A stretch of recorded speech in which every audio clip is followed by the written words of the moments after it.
Herkese merhaba. Umuyorum sesimiz sizlere net bir şekilde geliyordur. Öncelikle etkinliğimize hoş geldiniz. Etkinliğimiz KOBİ'ler için düzenlediğimiz web seminerleri serimizin 10.'su olma özelliğini taşıyor. Daha önceki etkinliklerimize katılmış tüm katılımcılarımıza tekrardan merhaba diyorum. Ayrıca ilk defa bir Turkey Horizon projesinin etkinliğinde, KOBİ etkinliğine katılanlara da aramıza hoş geldiniz demek istiyorum. Bugünkü etkinliğimiz Ufuk Avrupa Programı'nın ana unsurlarından olan Ufuk Avrupa EIC Hızlandırıcı Programı'na başvurmayı planlayan KOBİ'lere, spin-off firmalara, startuplara ve bireysel girişimcilere yönelik olup Avrupa Birliği ve Türkiye Cumhuriyeti tarafından finanse edilen, TÜBİTAK tarafından yürütülen ve yararlanıcısı olan aynı zamanda Sanayi ve Teknoloji Bakanlığı Rekabetçi Sektörler Programı kapsamında desteklenen Ufuk 2020'de Türkiye Faz 2 projesi altında gerçekleşmektedir. Her ne kadar projemizin isminde Ufuk 2020 ibaresi geçmiş olsa da sizlerin de tahmin edebileceği üzere bütün etkinliklerimizi Ufuk Avrupa Programı'na adanmış bir şekilde ve yine aynı ivmeyle gerçekleştirmekteyiz. Bugünkü etkinliğimizin konusuna, aslında ana temasına değinmek gerekirse, Avrupa Yenilik Konseyi'nin yaklaşık 2 hafta önce yürürlüğe aldığı 2022 yılı çalışma programı kapsamında birçok finansal destek formları, ilgi sahipleri için detaylı bilgiler yürürlüğe girdi. Bizler de bugün yayına iştirakını hedeflediğimiz 100'den fazla katılımcımıza, proje uzmanlarımız ve kıymetli TÜBİTAK değerli ulusal irtibat noktaları aracılığıyla çalışma programında detayları yer alan fırsatları tanıtmayı ve sizleri daha iyi bilgilendirmeyi amaçlamaktayız.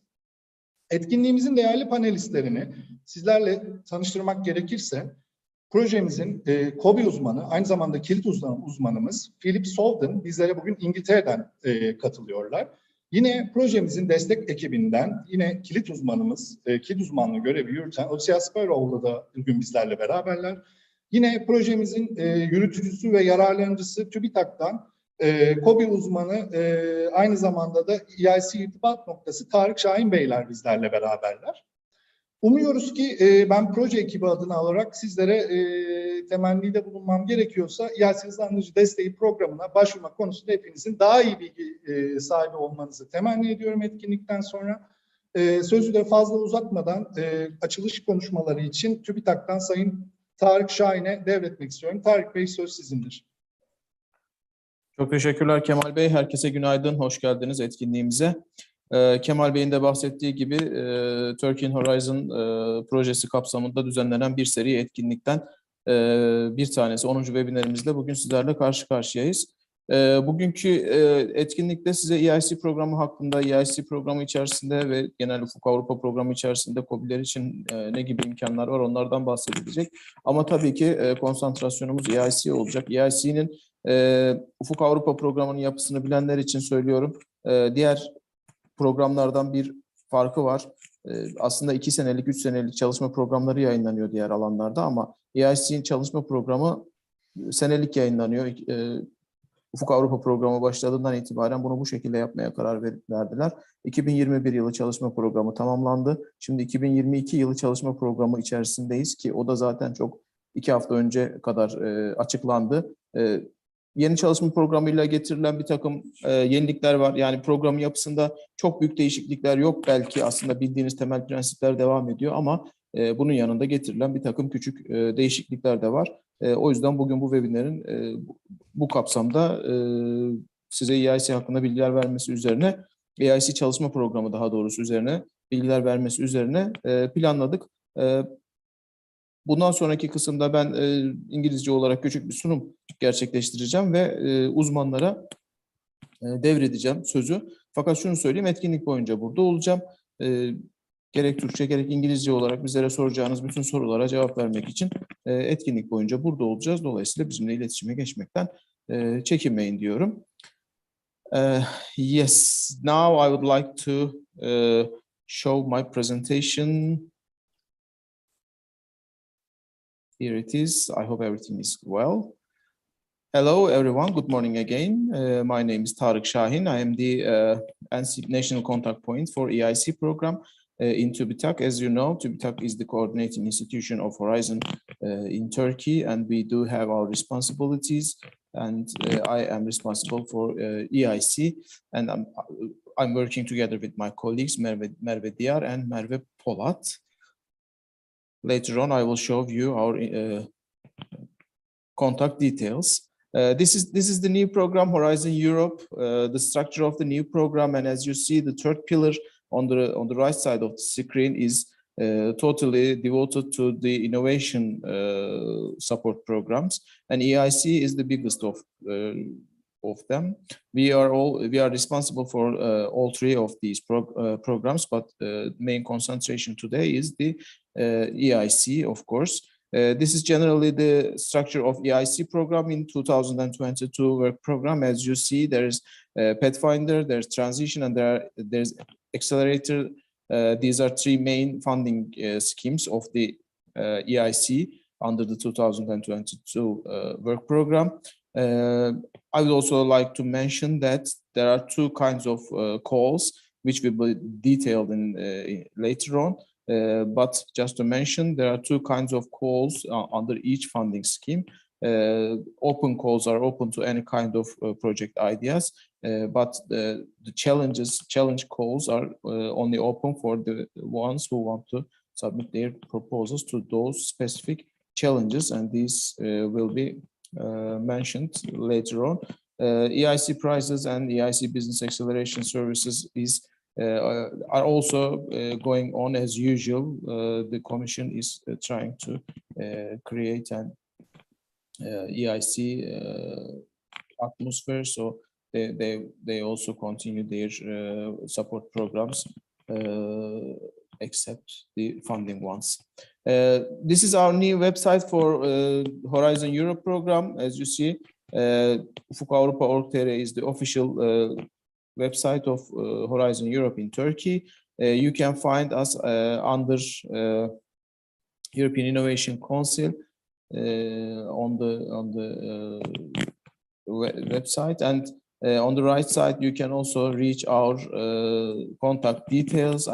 As I mentioned, I'm working with together with my colleagues Merve Diyar and Merve Polat. You can reach to us at any time. I would also like to mention one point here. TÜBİTAK has support and award programs for the potential participants of the Horizon Europe program. We run these programs in order to increase our participation, in order to increase the quality of the proposals submitted from Turkey, and in order to increase the number of coordinators from Turkey, and in order to encourage the people who want to take part in these programs. But the most important part of this program about EIC Accelerator is, you will also see from the presentations, but the EIC Accelerator will have a two-phase application procedure.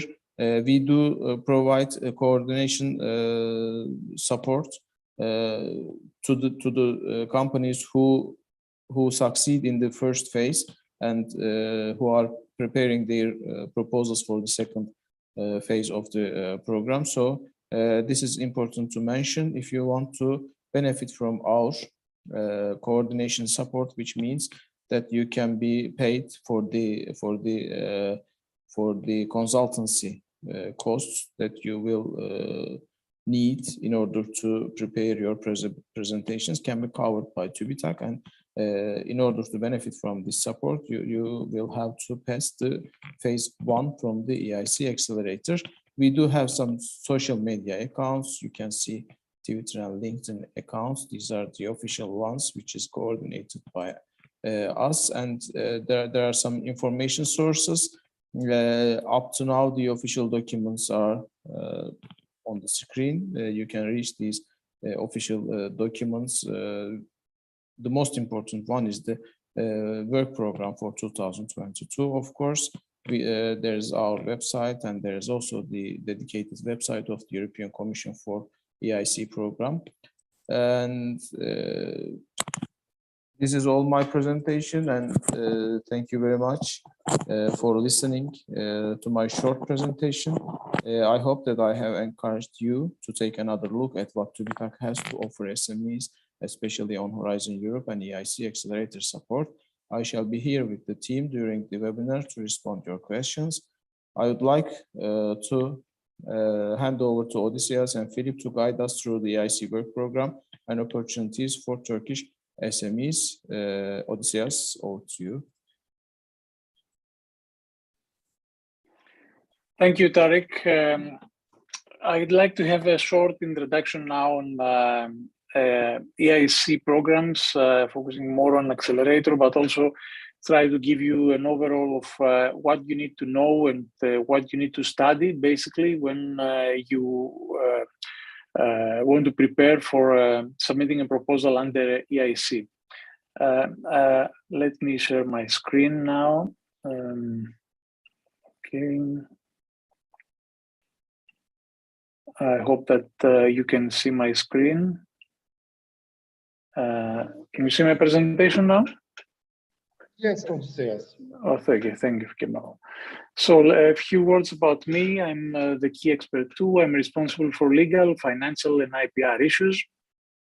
I've been dealing with innovation for about 20 years through various programs, starting from FP6, FP7, CIP, Horizon 2020, of course, and a lot more. And I have a background in engineering, information technology, and financials. I would like to present the whole team because everybody's here to help you. And we are a team of 3 experts based in Ankara. We have a great team of support, a great support team with us who support us in all activities like this webinar and the physical trainings that we will be holding. And of course, we, especially for the SMEs and those that would like to participate in EIC programs, we offer a range of programs. We offer these webinars, which are more like a general introduction to the program and what the program has to offer. But we also have project training events and project writing camp events where we focus on how to prepare the short application of EIC Accelerator, and then more detailed events where we go through the second stage, let's say, application of the EIC Accelerator, and we deal with questions and answers. We have such an event actually this Thursday on the 10th. I believe starts at 2 o'clock, if I'm not mistaken. And we are going to present again the EIC form and how you are going to complete the application, the full application. Let me remind you that EIC program has now changed. So it's not the typical application that we used to have as in other Horizon 2020 programs. The European Commission uses a new format. They have a fully online application where you go first through a first stage, and then if this is successful, you go on the second stage, and the whole application is has an AI engine behind that to help you and help evaluators. I'm sure that Philip will present it later on in a lot more detail.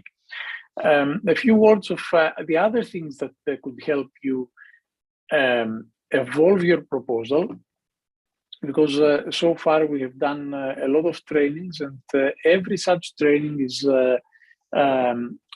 already available for you, especially since the COVID years in 2020 and 2021. We turned all our events to either virtual or hybrid. So we have recordings of every single event, and you can see the events dedicated to specific thematics that may interest you under the clusters, under Pillar 2. You can see dedicated events to intellectual property and how you can handle intellectual property into your applications. You can see a lot of events on other specific issues like dissemination, exploitation, which are very important components of your proposal. You can find trainings on ethics and horizontal issues. So I urge you to visit our website, and there you will find the link to our help desk. It's a dedicated help desk for Horizon 2020 and Horizon Europe proposals. And I'm sure that you will find a lot of useful material.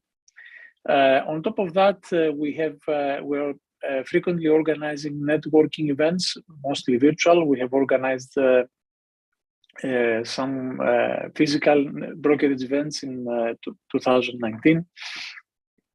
And we are organizing info days to present Horizon Europe opportunities, not just EIC, but present the whole program and how you could benefit from that. Now we have, Tarek already presented our new website, but let me just share again some links. We have, as Tarek presented, the dedicated website. It's under TÜBİTAK's website, and there you will find all announcements, future events, news, calls for proposals and such. And this is the direct event to our help desk. And there you will find every single training that we have done for this program, ranging from 2019. But we also have previous training from the last project that took place in 2016 and 2017. Some of it is still relevant. Of course, now we have the updated work programs of Horizon Europe, so a lot of things have changed. You will also find some dedicated legal and financial guidelines, and a guideline dedicated for intellectual property. Now, what we will cover in this webinar, we are going to present an overview of EIC opportunities, mainly focusing on acceleration, and Philip is going to give you an overview of the EIC work plan and the changes that we had since last year, and of course any opportunities and implications for Turkish SMEs. The kind of new thing in EIC Accelerator, which we didn't have in SME instrument, is this concept of challenges. So although EIC is usually open, so you can take any subject that any topic that falls under your interests and you would like to evolve.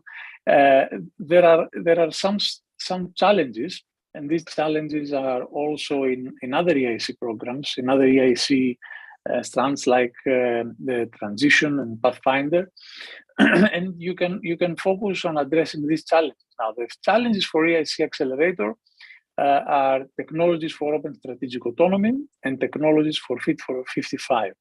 We're going to talk a little bit more about this later on. And the next cutoff, of course, it's 23rd of March, 15 June, and October 5th.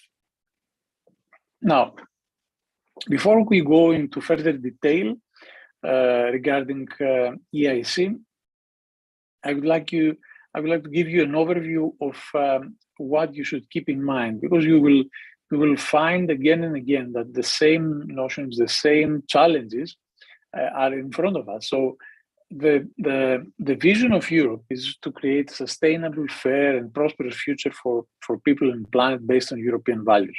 Now, we talk about that, but the main problem that we face, of course, is climate change, and it's no coincidence that 35% of the budget of Horizon is targeted to climate change actions. And of course, these climate change actions and challenges should try and address. I mean, let me rephrase that. Excuse me. Pardon me. Your projects should try to address all these climate change challenges, and by trying to address these climate change challenges, you should try to achieve the Sustainable Development Goals. So the idea is that we can boost the competitiveness and growth of SMEs and the industry and private sector, but at the same time also tackling the climate change challenges and the environmental challenges that Europe faces.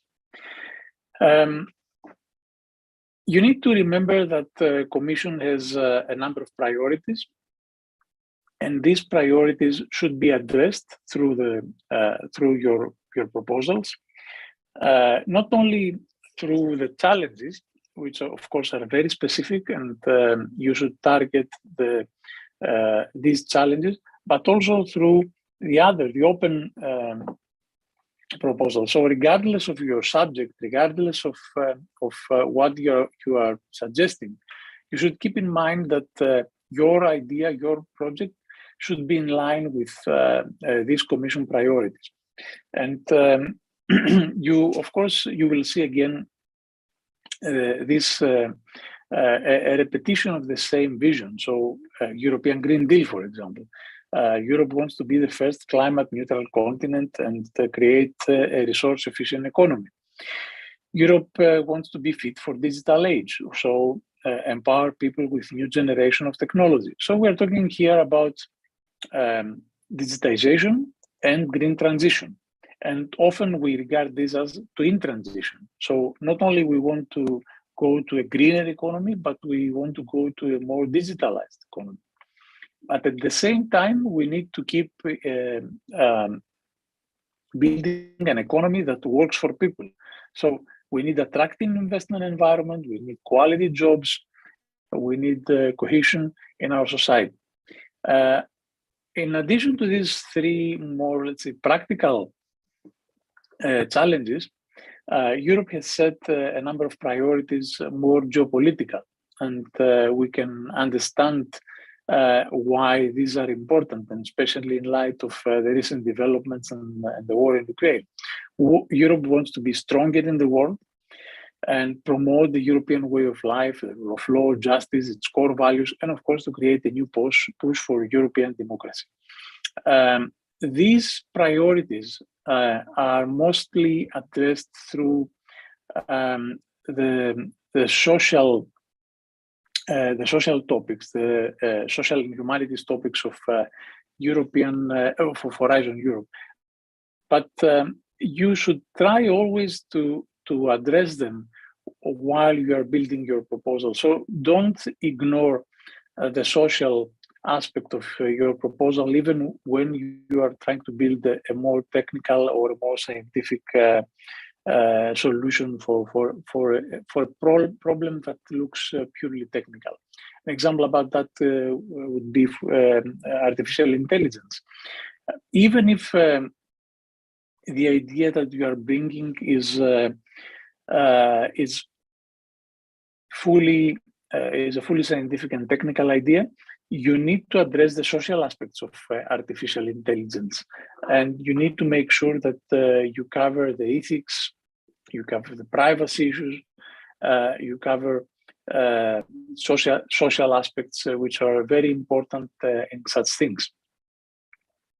Last but not least, we have the recovery plan for Europe and the next generation EU. That's a funding program that will help European member states to get over the COVID-19 pandemic. Okay. Now, Tarek already presented the structure of Horizon Europe, so I'm not going to stay a lot in this slide. You can see that we have three pillars. Or EIC is under pillar 3. If you would like to explain what each pillar is about, we could say that pillar 1 is about science. So we have excellent science here. So it's mainly funding for researchers and research institutions, and less about specific ideas, less about challenges. Pillar 2 is about global challenges. So here we try to fund projects that will address specific challenges, specific topic challenges. And in pillar 3, we are trying to fund innovation.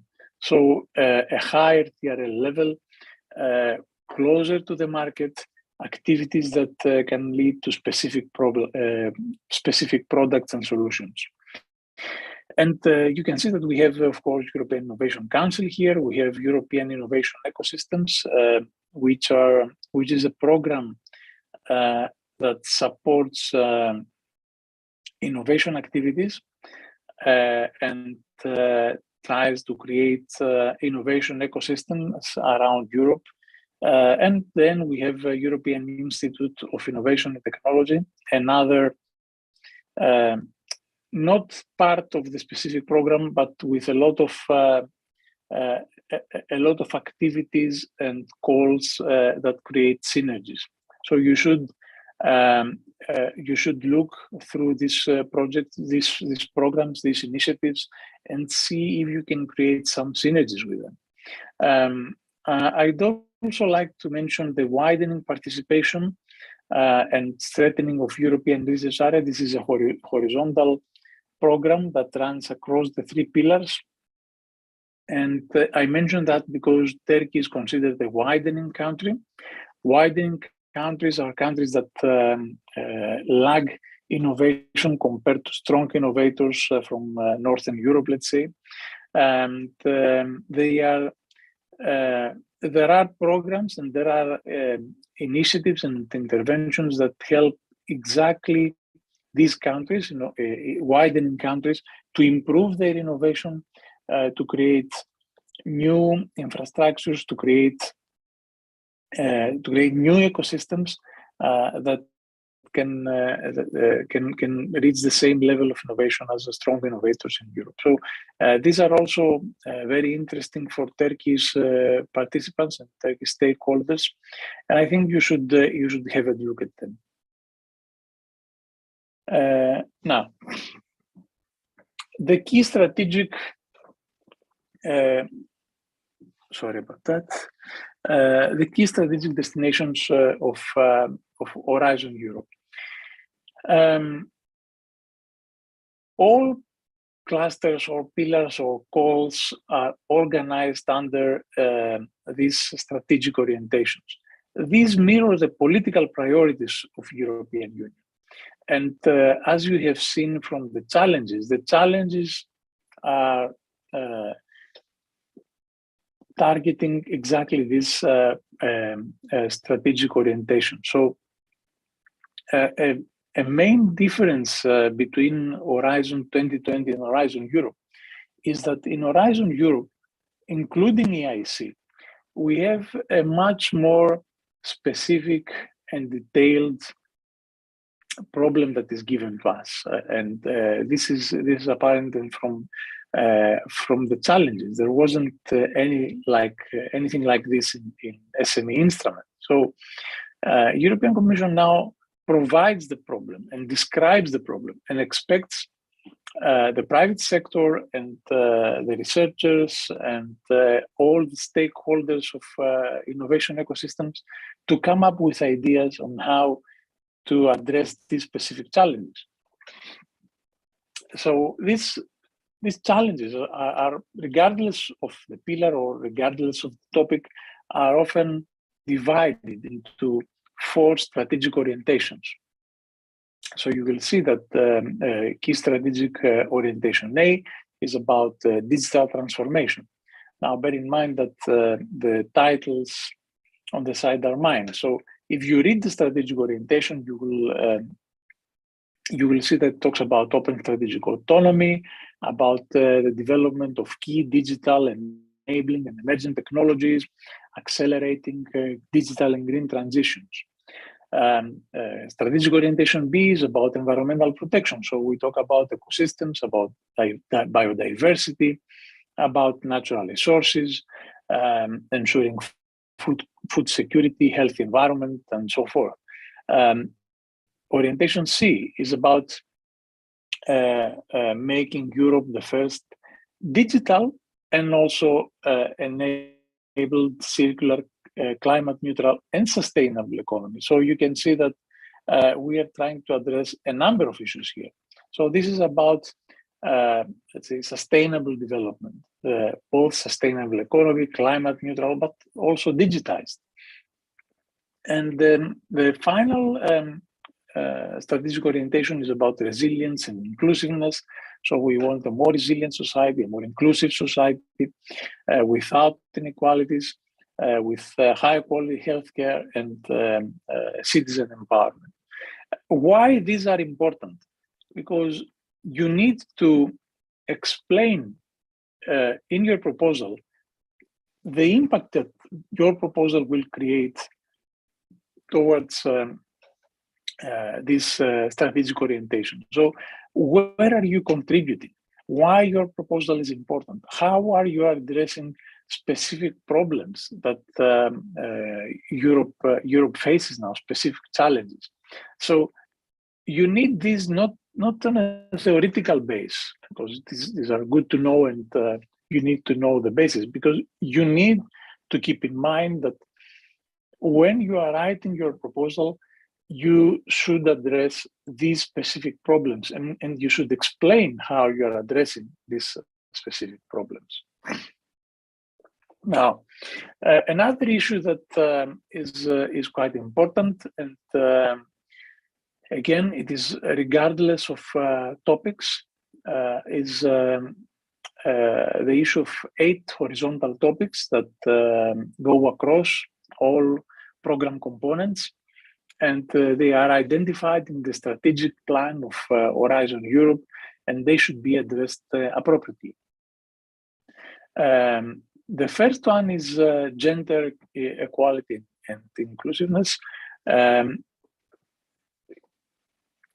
This is more relevant to big public organizations. So for SMEs and private organizations, it's not as important it is for big organizations, but you should address it. But it's good to know that public institutions, academic institutions, and public organizations need to have a gender equality plan. This is mandatory, otherwise they cannot participate in any proposal. SMEs do not need such a plan, but regardless of that, you need to make sure that you are addressing gender equality and inclusiveness, not only in your company by, say, including more women in your team, or by ensuring representation when you are making decisions, but also taking the gender equality aspect and inclusiveness as you design your proposals, as you design your products, as you design your solutions. You should make sure that they are inclusive. The second horizontal topic is ethics and integrity. Again, this is more important for research proposals and research topics, since there is a full code of conduct for researchers, and they need to comply with that. But again, this is something that you should also consider. Say, for instance, if you are working on clinical trials for a new product, there is a huge ethical aspect there. How you are going to perform such a clinical trial for a product that's or a solution that has a lot of ethical aspects with it. It involves patients, it involves maybe children, it involves parents. So you need to take into consideration all these subjects. Similar, even for digital products, you have to consider privacy. You have to consider data. You have to consider security. So all these issues are included in this topic. Dissemination and exploitation, that goes without saying in your calls, in SME EIC calls. This is a given. You are quite late, you are quite high in the TRL level. So we are talking about a product. We're not talking just about an idea or a prototype. We're talking about a product, and you should present an exploitation plan that is close to market, and it will help you to gain customers and gain traction. Social science and humanities, I already mentioned that. Even if you are working on a very technical and scientific subject, you need to consider including a component of social sciences, how society is going to respond to your solution, to your suggestion. Say, for instance, you are proposing autonomous driving. Say that you are proposing a solution that may lead to further unemployment. How are you addressing these issues in the societal level? How are you going to scale up this solution without creating social problems?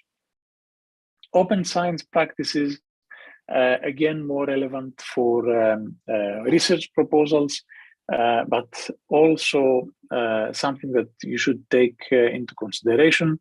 You will create science, you will create scientific results. Make sure that these results follow the open science principles.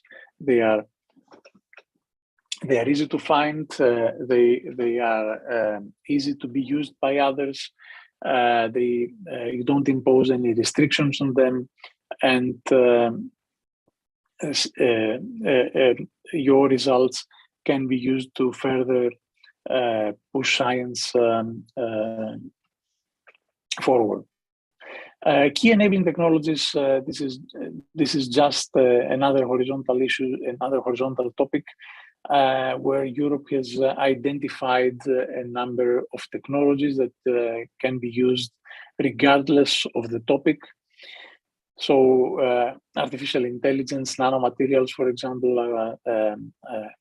are two of them, and you can see them. There aren't specific topics about them, but these key enabling technologies, again, can be used throughout the program. Social innovation is something quite important also for EIC, since you may have a project, you may be working on an idea that can also solve a societal problem. So it can be a social innovation, say for social housing, that will make the life of citizens easier, that will address a societal challenge, and while you will be working on a solution that can be fully commercial, you could at the same time be providing a solution that could help could solve a societal problem. EU taxonomy is just a classification of activities, of green activities that could be activities that are considered green and therefore can be funded. So it's there was a big discussion about which activities should be considered green. Nuclear energy, for example, and gas, natural gas. These are activities related to these are also included in this EU taxonomy in order to create a transition from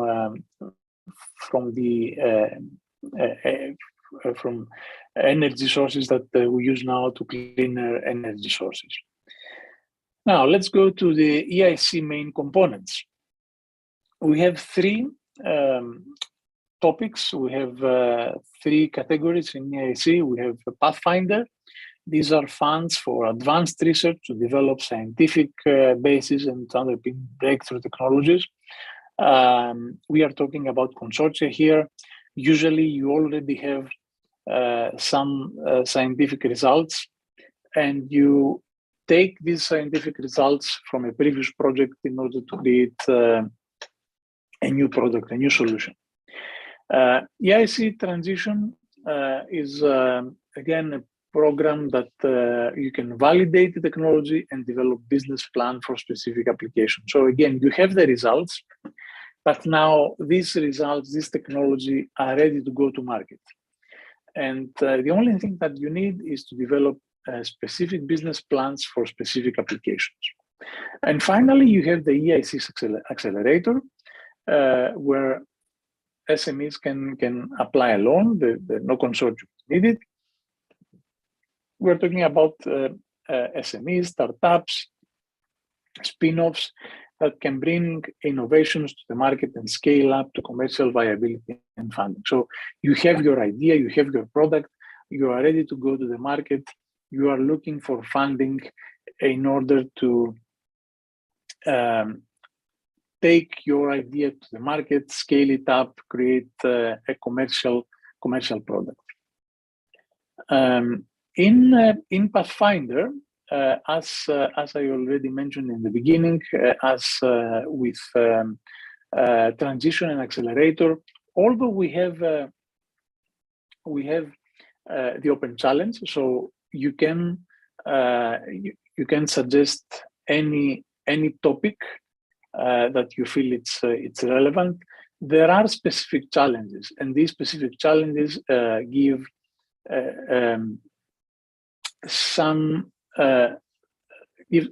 create some boundaries on your potential project. So a problem is given to you, and if you have an idea, if you have a solution, if you have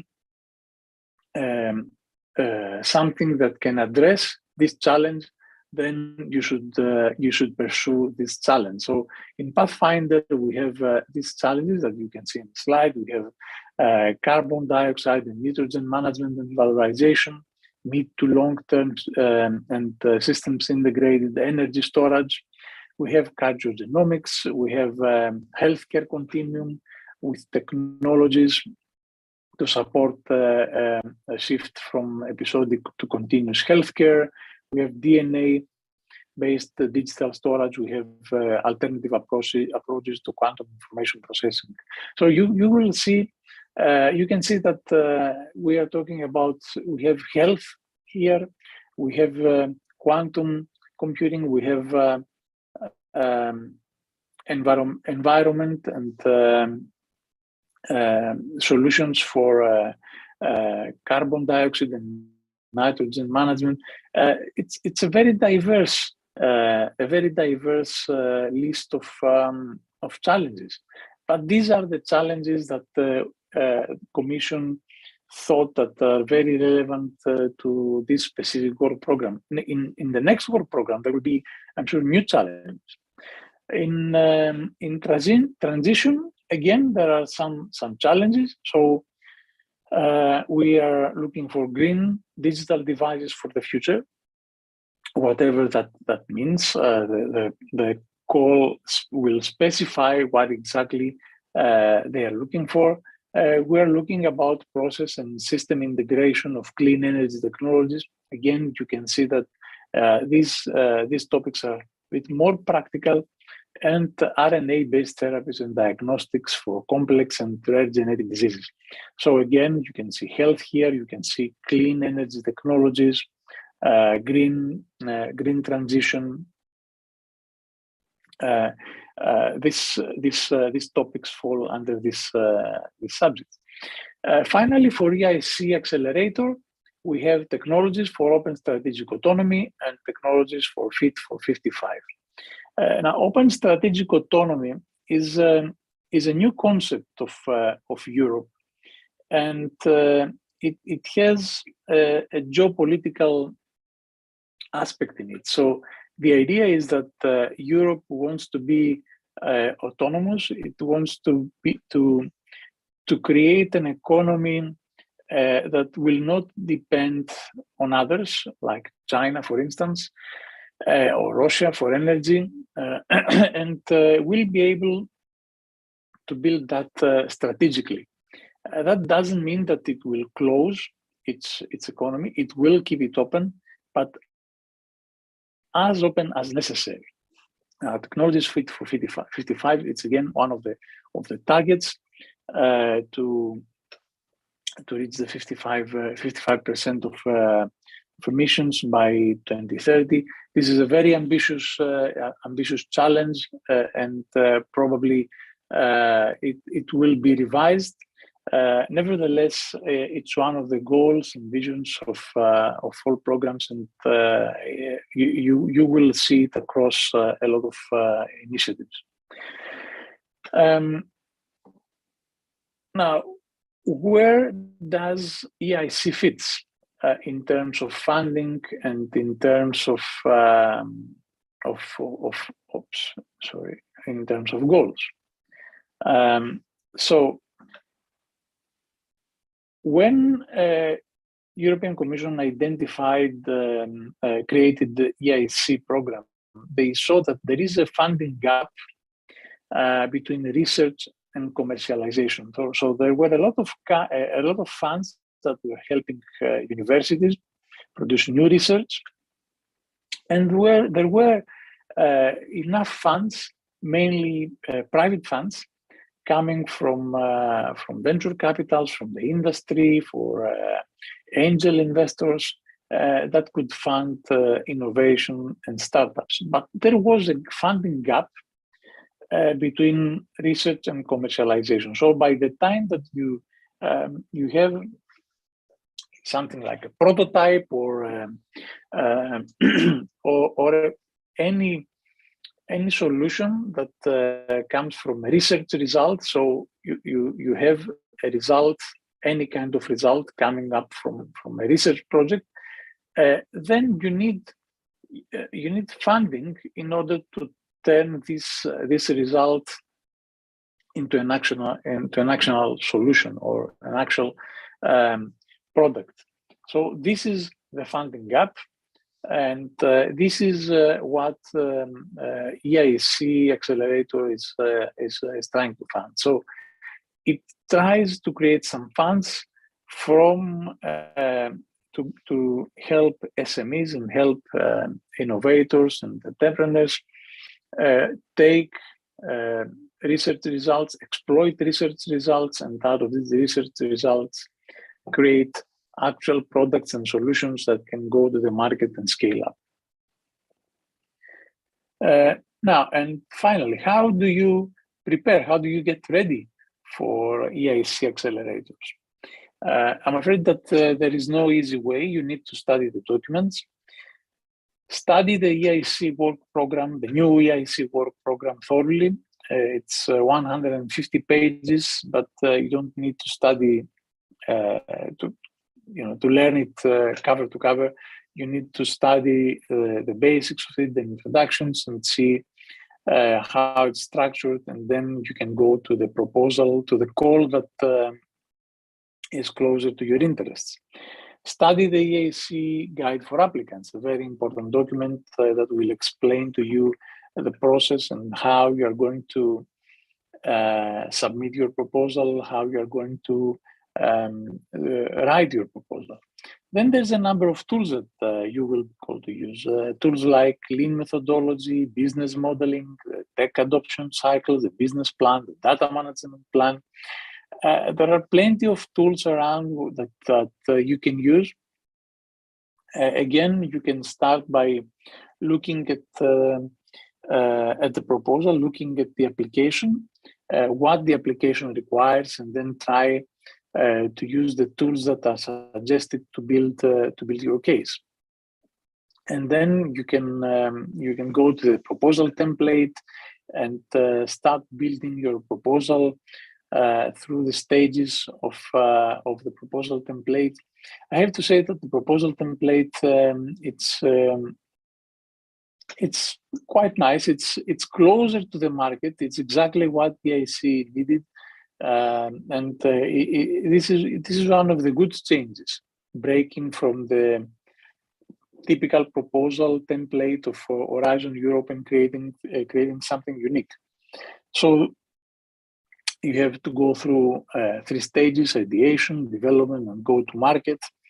And through these stages, you're preparing your concept and you're submitting your proposal.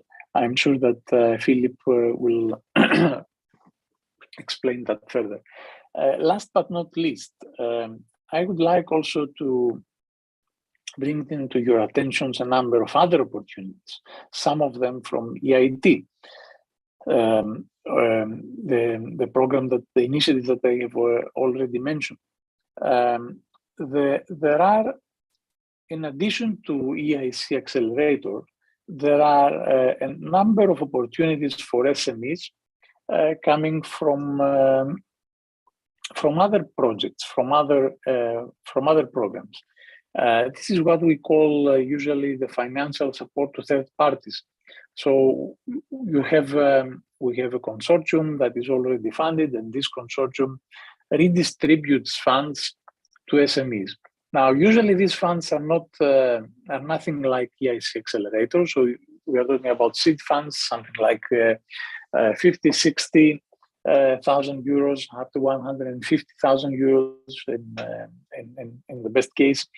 But if you are new to this, they can help you understand the process. They can give you the seed funding you need to build your team, to evolve your proposal, to evolve your idea, to mature whatever you're building, and then submit to Eic Accelerator. So give it a look. They can also be used, some of them, especially the ones in EIT, can be used synergetically with EIC. You can submit in both. It doesn't mean that because you are submitting a proposal under EIC, you cannot submit the proposal under any of these calls. So this is the link. You will find it in my presentation. Give it a look. I'm sure that you will find something interesting in there. And with that, I'd like to finish my presentation. If there are any questions, I'm happy to address them.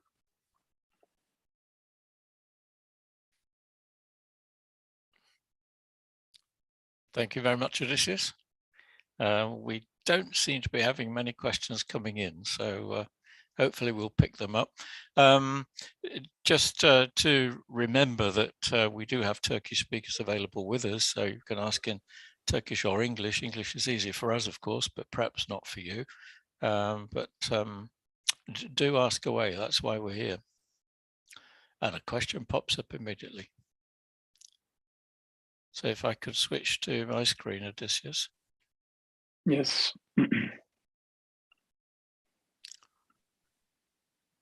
Okay. And we'll begin with this one.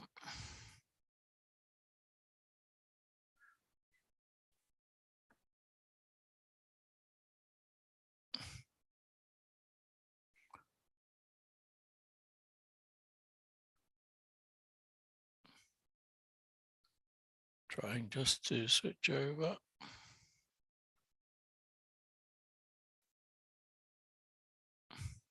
Sorry, the screen's blocked on this one.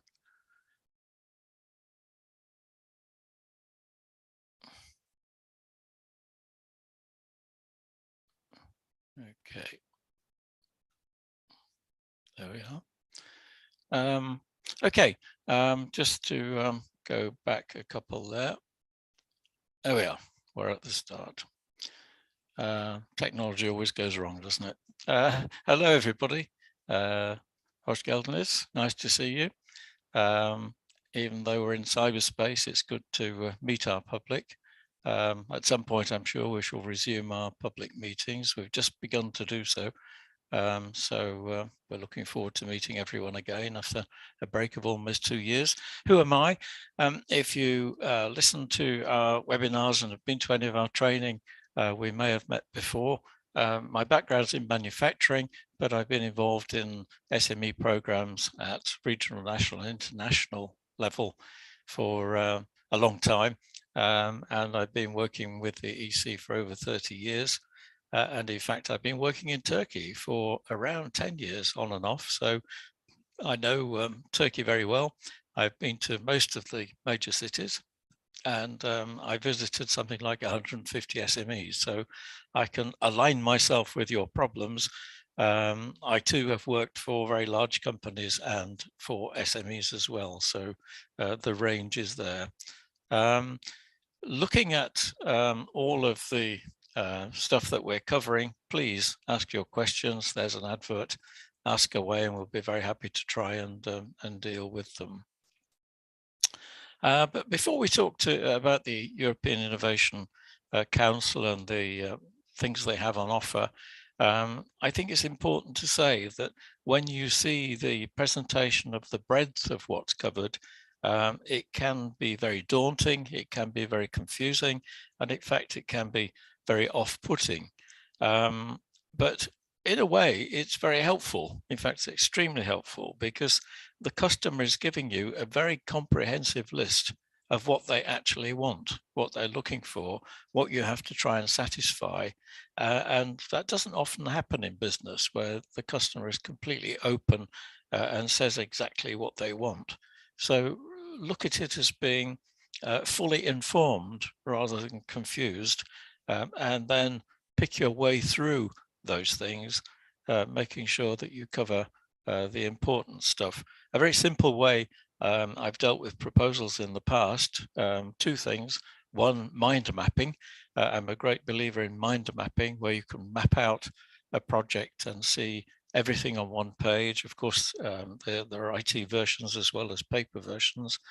And the other one, a very simple one that I've tended to use, is to take a whole bunch of A1 sheets and just write down the keywords from calls for tender. And then as you begin to develop your proposal, simply cross them out when you feel that you've covered them sufficiently. As you could see from Odysseus's presentation, it's very important to cover the breadth of what the Commission are looking for. And remember that it's a highly competitive program. All of their programs are highly competitive. Obviously, people seeking funding. So you're up against some very good proposals, and you have to compete. It's not a matter of filling a form in, sending it off, and getting cash in the post or something. As you know, of course, it's not that easy, but it's highly competitive, and you have to fit with as many of the requirements as you possibly can. Again, as Odysseus said, with artificial intelligence, even if it's a peripheral thing in your project, if you can demonstrate it's there, it gives you those extra few points above someone who doesn't do that. So today's presentation, we're going to take a look at the EIC, what they offer to SMEs, how they offer it, and how you as small businesses and institutions and universities can improve your chances of success from some of the feedback from evaluators. So what's the EIC to begin with? It was a great departure for the Commission, really, to put all of their SME support through Horizon Europe under the banner of the European Innovation Council. And they have a certain amount of autonomy within Horizon Europe to take things forward on the best basis for SMEs. So they have a massive budget there of 10.1 billion. And as you see, they're there to support game-changing innovations. What are they?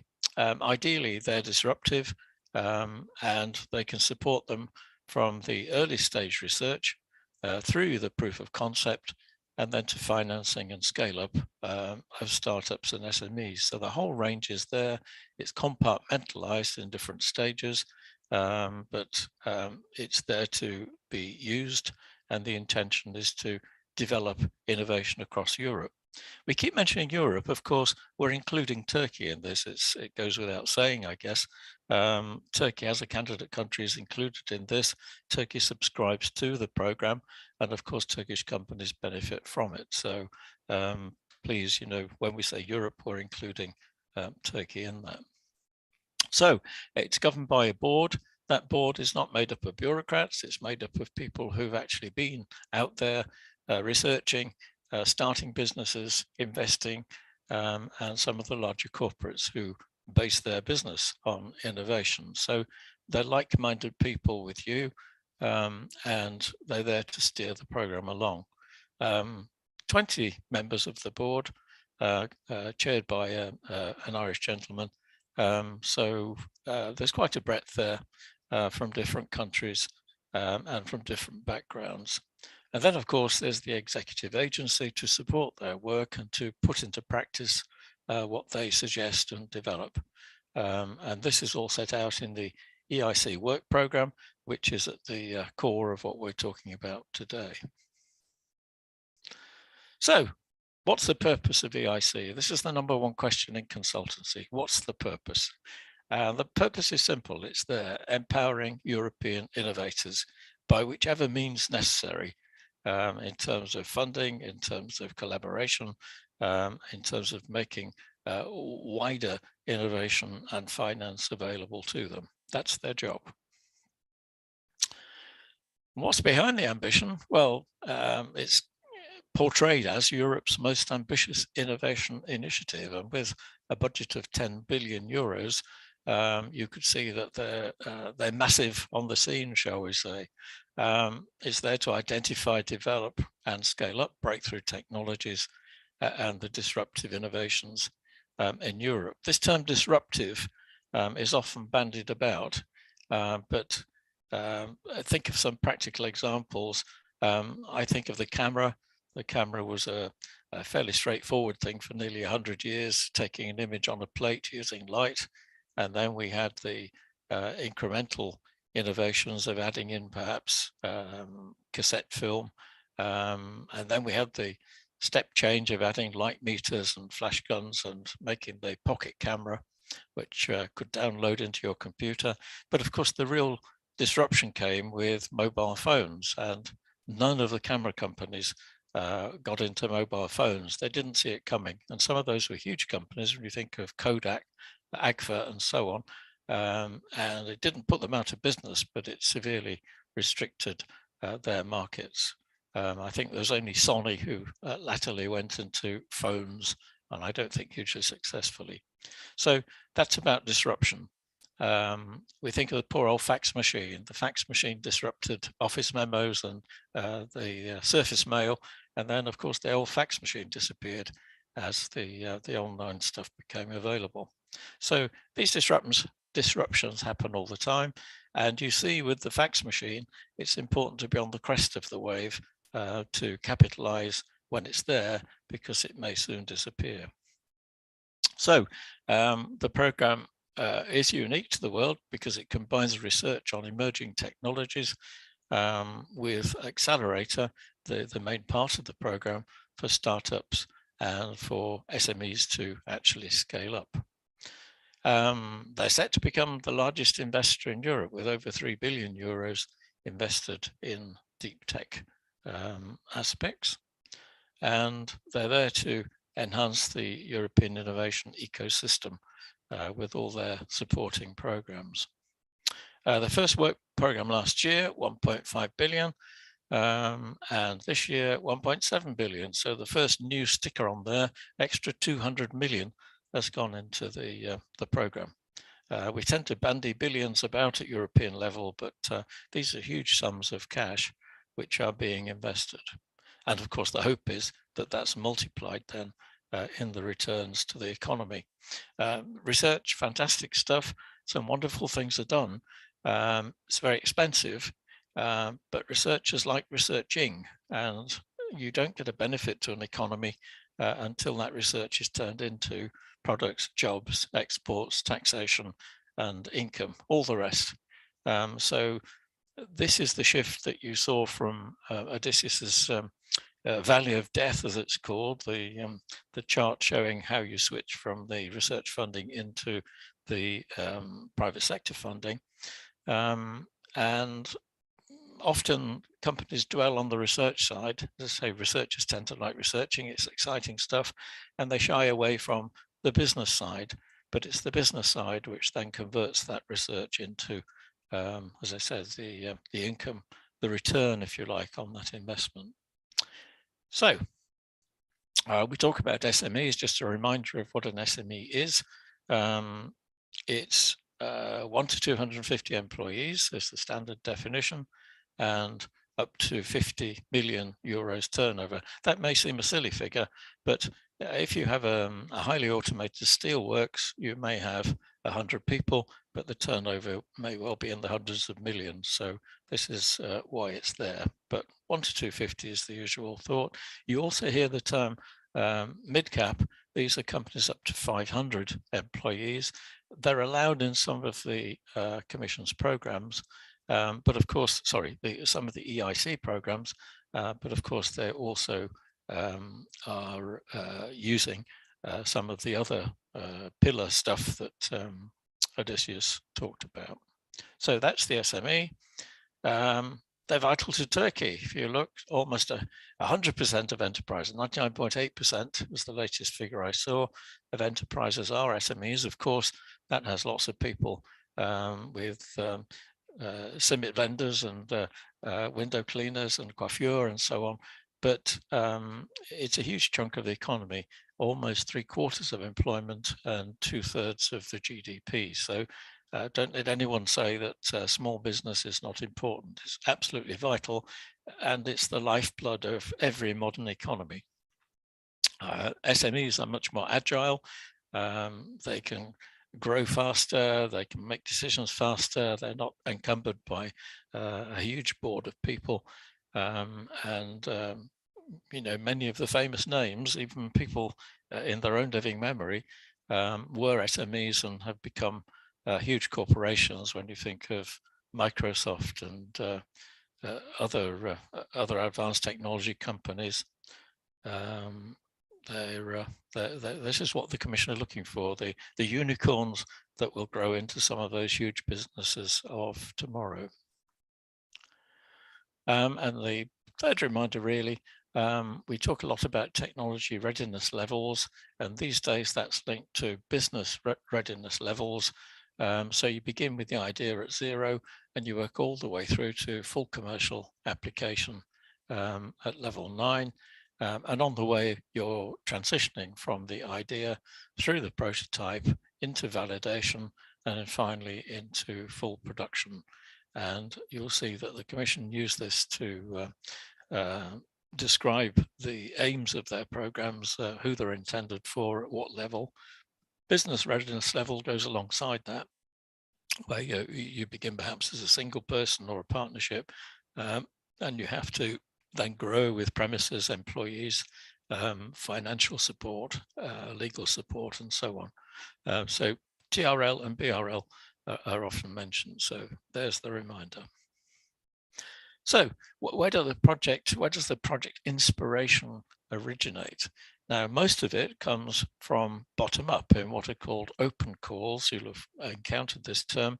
By the way, when we have these webinars, they can be, the participants can be people who have perhaps very little idea about programs, and also participants who have very wide knowledge. So welcome to those who are learning more, and apologies to those who know it already.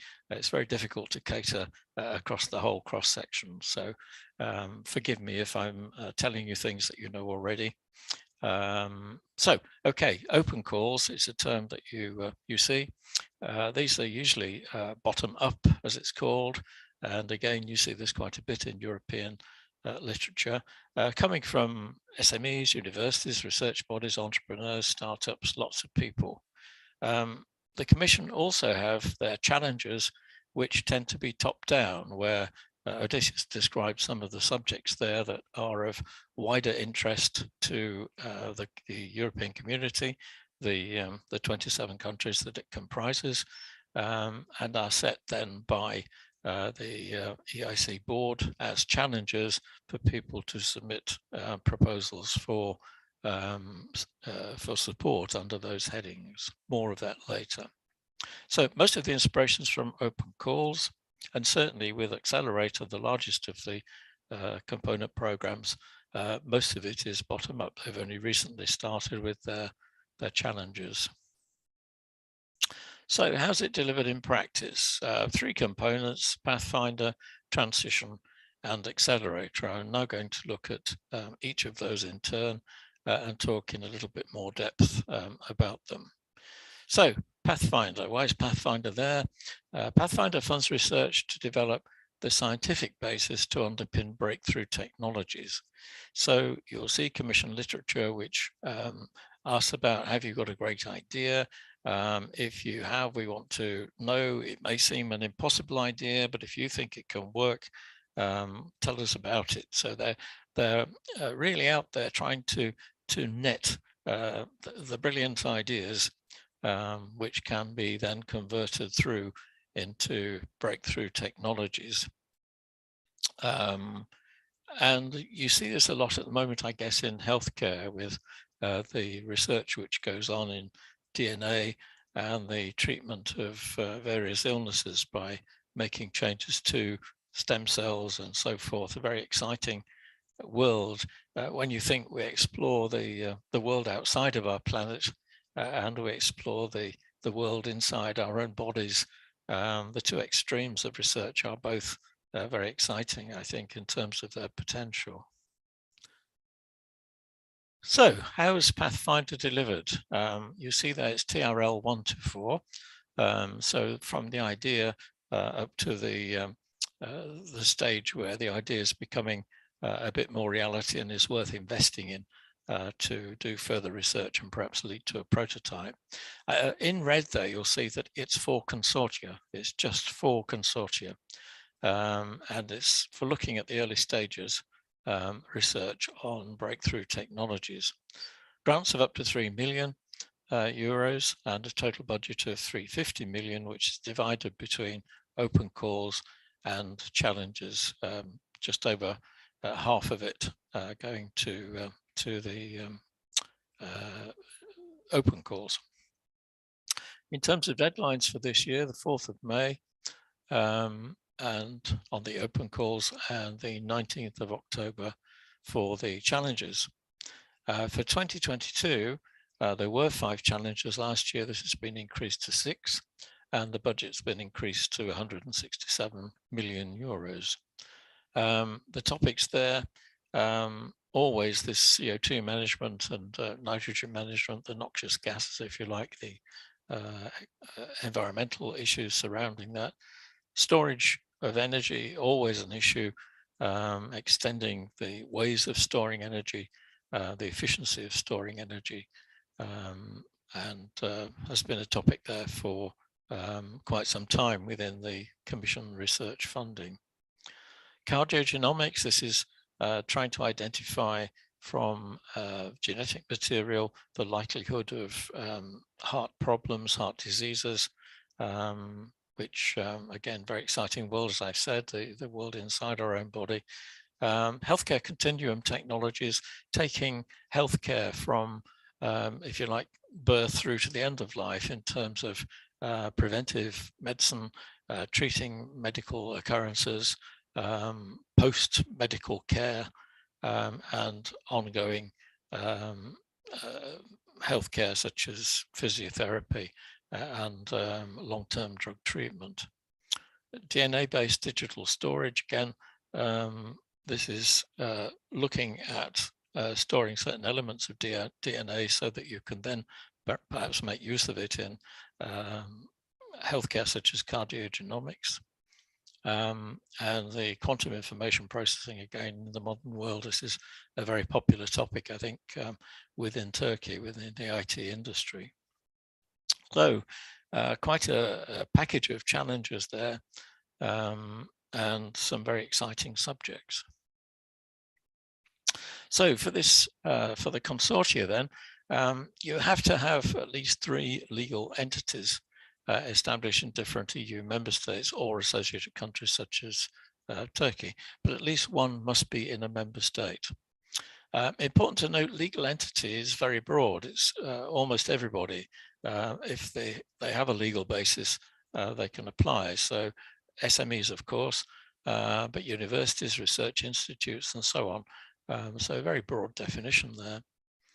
The key questions they ask, and it's very important to ask yourself these questions. Often companies think, oh yeah, well, that's fine. Yeah, we can fit with that. But do you genuinely have a vision for a future technology that could make a real difference to our lives? And that takes some answering, you know. Often we're improving on existing technologies, which is fine if it's making them more efficient or more available. But is it genuinely a future technology? Because that's what they're really interested in. Do you see a plausible way of achieving the scientific breakthrough that will make that technology possible? Thinking there of the genetic research which goes on, people know what the genes do, but getting them to behave in a certain way, you know, is quite a complex and highly scientific process. So is there a way of achieving that more easily and on a wider basis? Can you imagine collaborating with an interdisciplinary team? Now, they're very keen to see different disciplines of researchers and innovators, bearing in mind across 3 legal entities, working together to realize the proof of principle and to validate that scientific basis of how it will happen. So they're quite tough questions, and it's worth really considering those before you go much further, because if you're not answering them and you feel that you can get around it, I'm afraid you won't. There'll be key parts of the evaluation of the submission for funding. So what's in it for Turkish SMEs then? Turkish organizations, I should say, because the legal entity part includes everyone.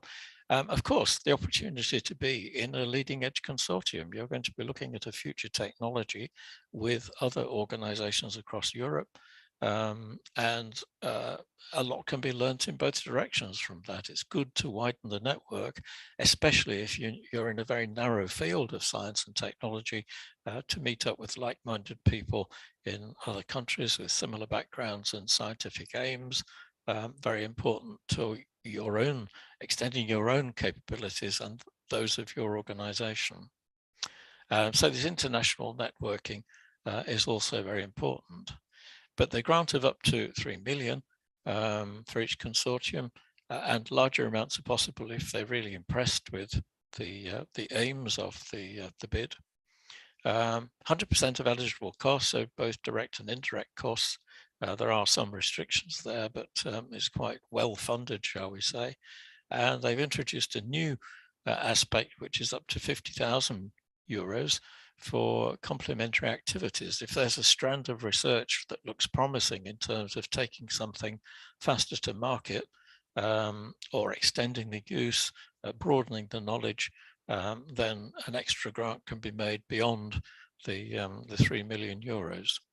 So you can see here there's a real drive and ambition from the Commission to get hold of scientific ideas and to do something with them.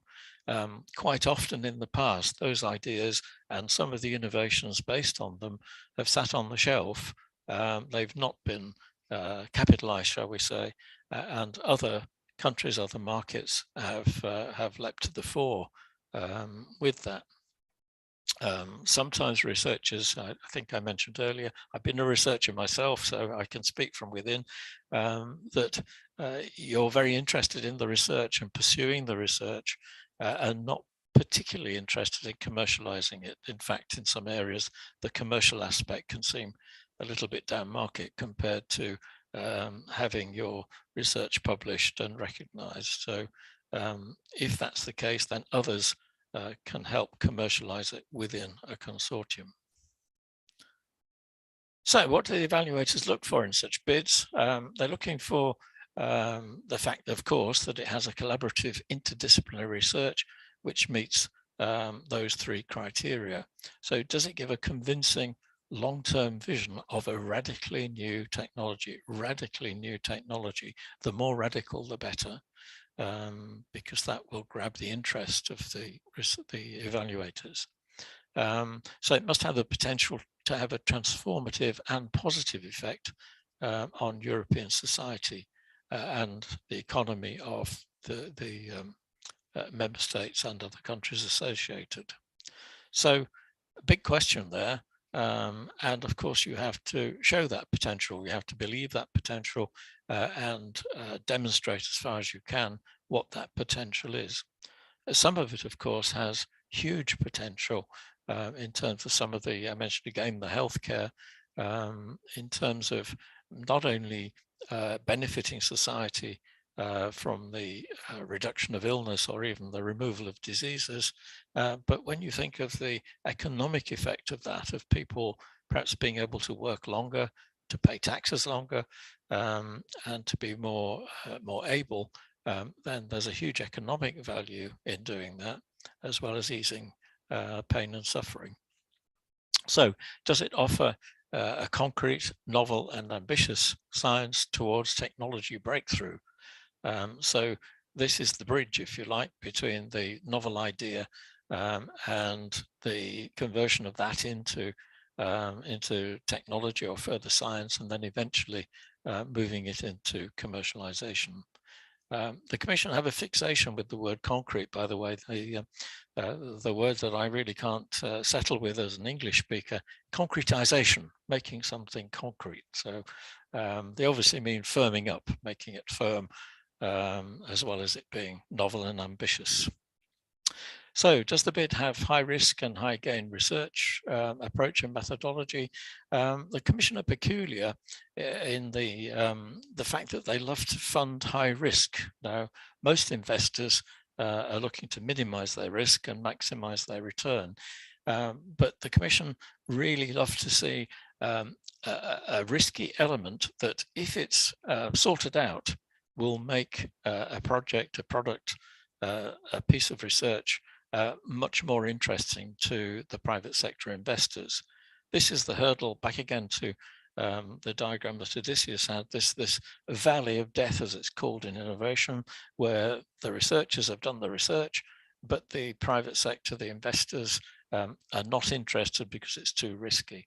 The Commission want to fill that valley, and this is where the funding sits.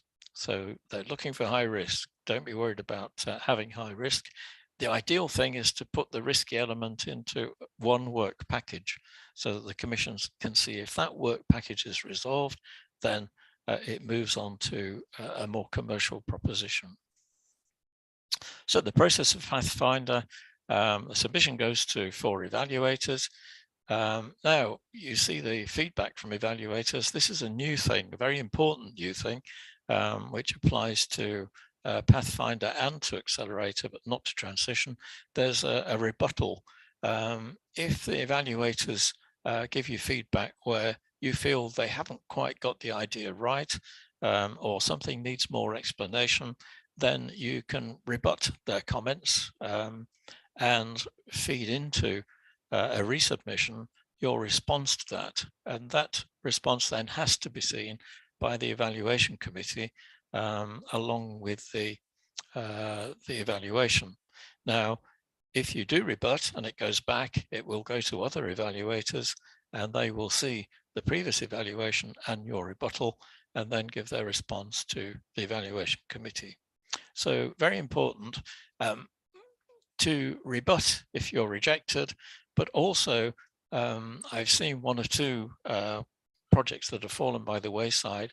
The immediate reaction is, this is my baby. You know, who dare insult this child of mine? And they take on the evaluators by saying they've got this wrong, they're crazy, they don't know this, they're ill-informed. That's no good. You have to make a logical response to the comments made and to clarify something that perhaps has not been clear in your proposal, so it's your fault. Clarify that so that it can be reconsidered. Just simply saying this is, you know, a poor evaluation, they don't know, is not very constructive. Now you see at the bottom there, the award criteria based on excellence, impact and implementation. These three criteria run all the way through the EIC programs, but have different interpretations.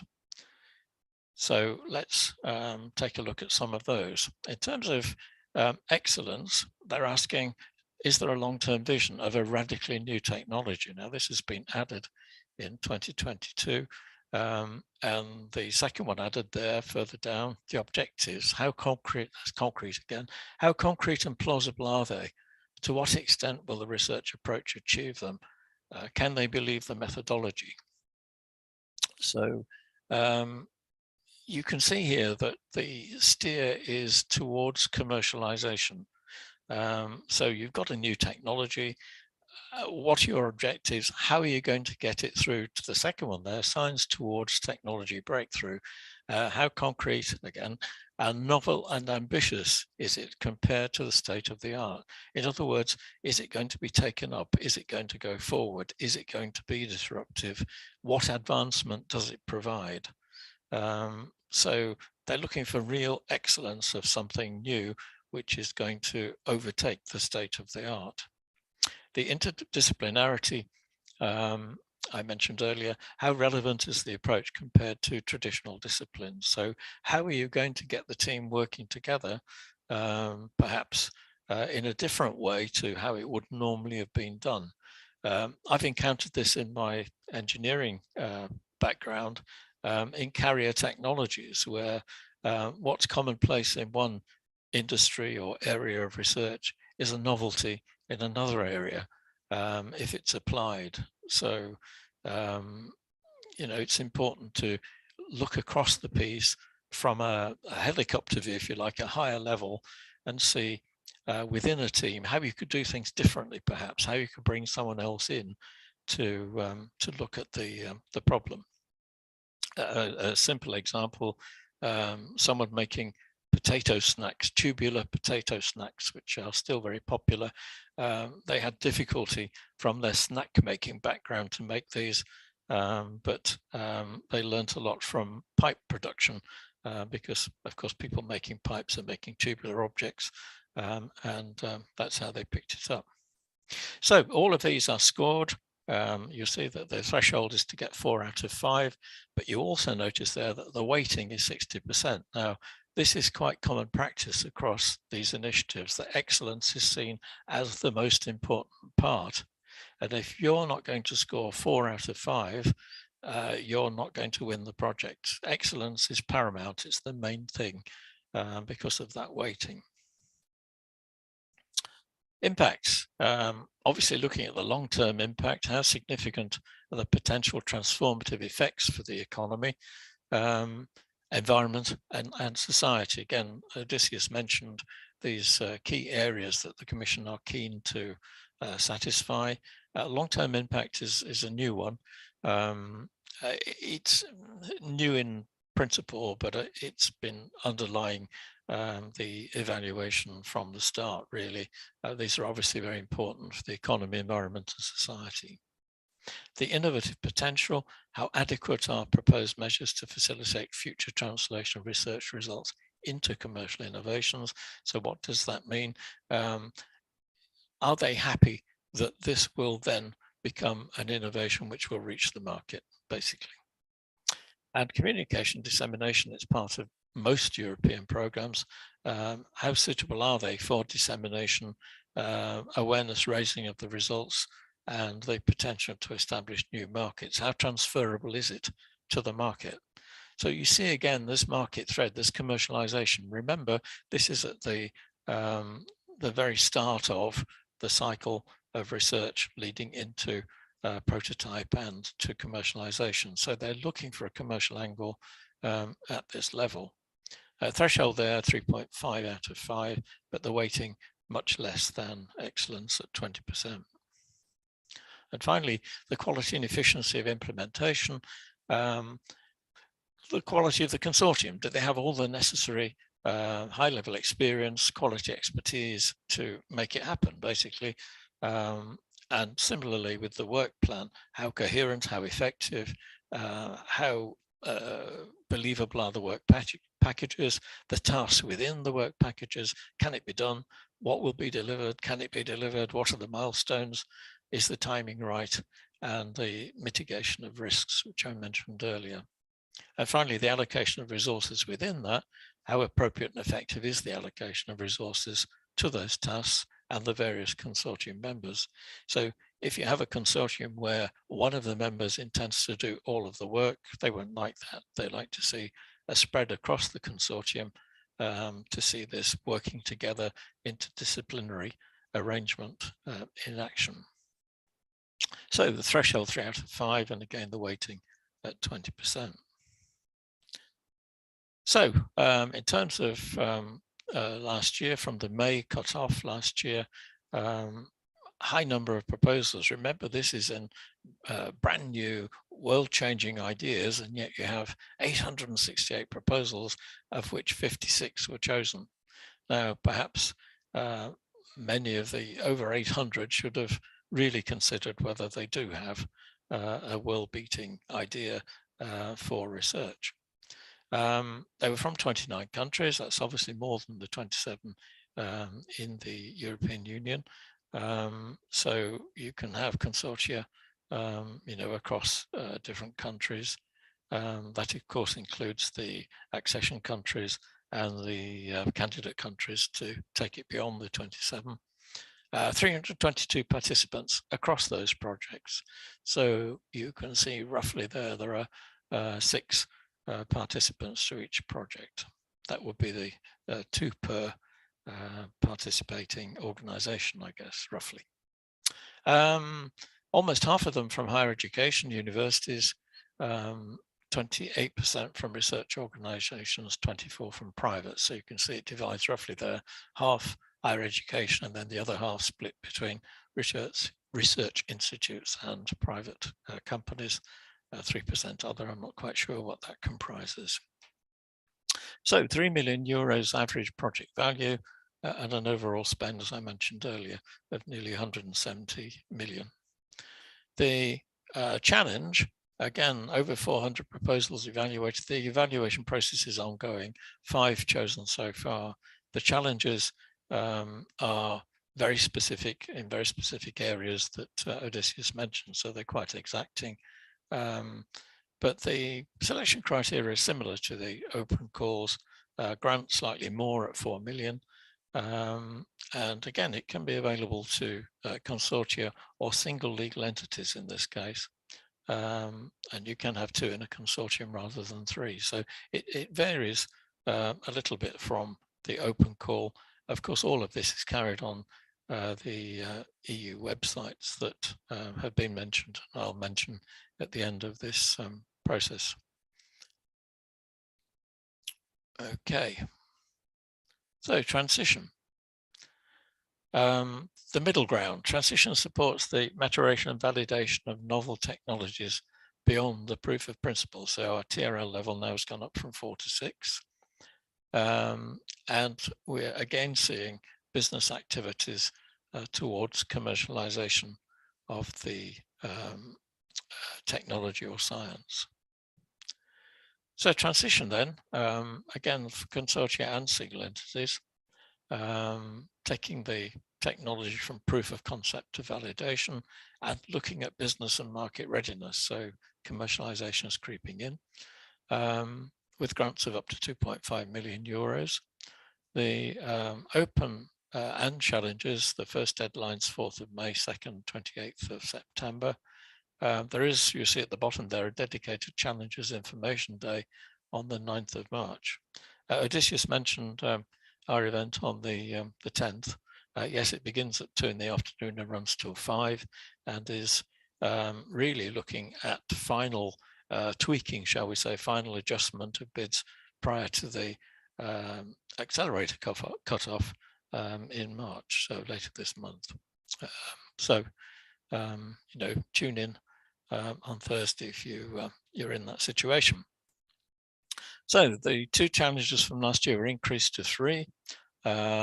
Green digital devices, process and system integration for clean energies, and the RNA-based therapies ribonucleic acid-based therapies, I believe, and diagnostics for complex or rare genetic diseases.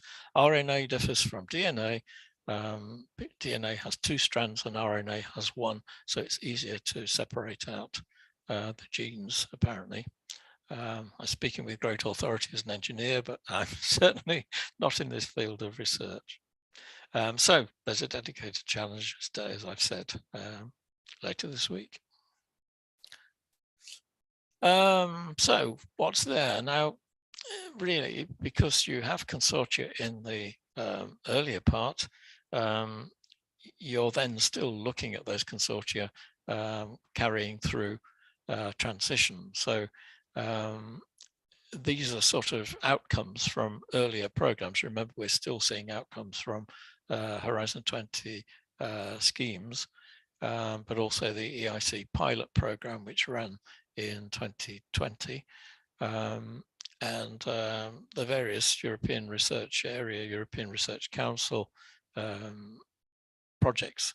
So it's a way of further funding successful projects from that first group, and quite a range there of different projects. So if you've been involved in one of those earlier projects, Transition want to hear from you. Again, we're into the detail, which really should be obtained from the EIC website, but 2 or 3 legal entities in different EU member states.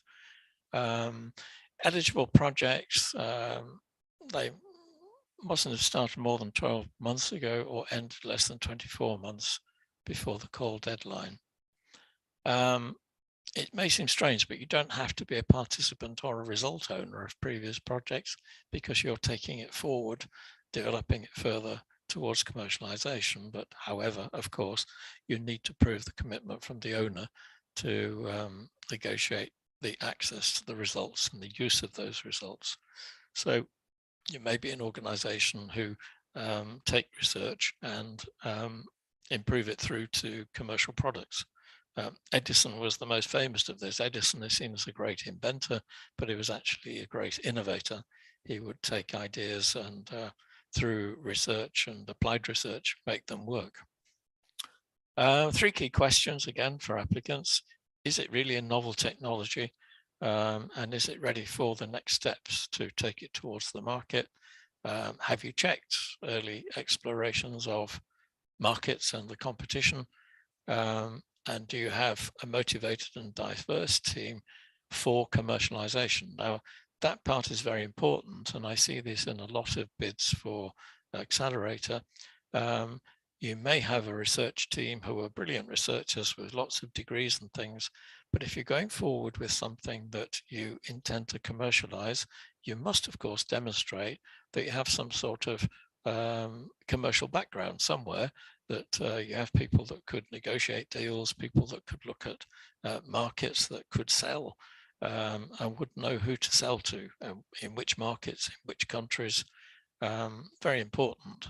And I get comments like, we're going to sell to Europe. Well, Europe, I think, has 45 different countries, 27 member states, different languages, different rules, different regulations, different ways of selling and buying.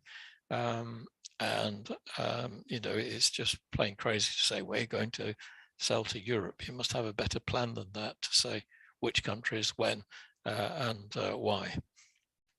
So commercial involvement.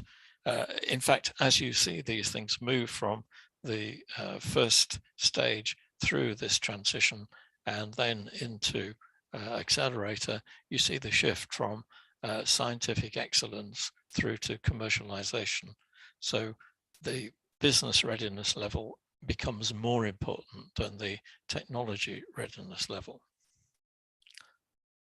So what do they look for?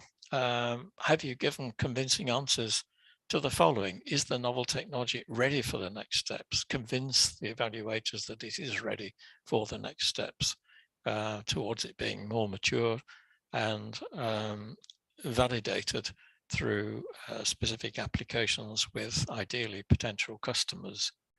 has the applicant performed early exploration of those markets?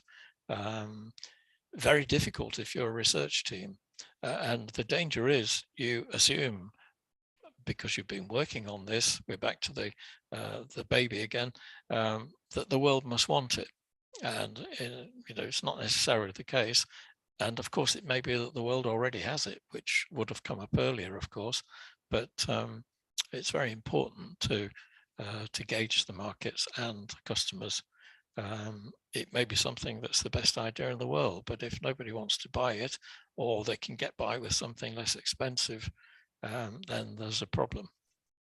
So studying markets, studying potential competitors, very important. Does the applicant envisage building a motivated and diverse team? Again, this is this concept that if you're going to commercialize, you need the diverse team to do that. And of course, you can bring people in as time goes on. In fact, in the accelerator bid, you can build in the recruitment of people to do this. So a simpler evaluation process submitted to evaluators. The jury will give an interview. It takes 5 months, however, to go through that process and back to feedback. And again, the award criteria are based on those three: excellence, impact, and implementation. Excellence in this case, the technological breakthrough. What's the technology's level of novelty and its applicability to the potential breakthrough uses and functionalities? So is it really going to be a breakthrough? And of course, the second one there, is it feasible? It may look as though it's going to be a great breakthrough, but if it can't be made to work, or is too expensive to compete in the market, then that will get in the way of progress. So based on the results of the technology demonstration, is it feasible then to scale up and perhaps go for accelerator funding to do something with it? And finally, the objectives there, the proposal's objectives, the suitability to the proposed development of the technology. So you're going to do lots of different things, but what are your objectives? What stages are you going to make in doing that to prove that it will work and that the market wants it?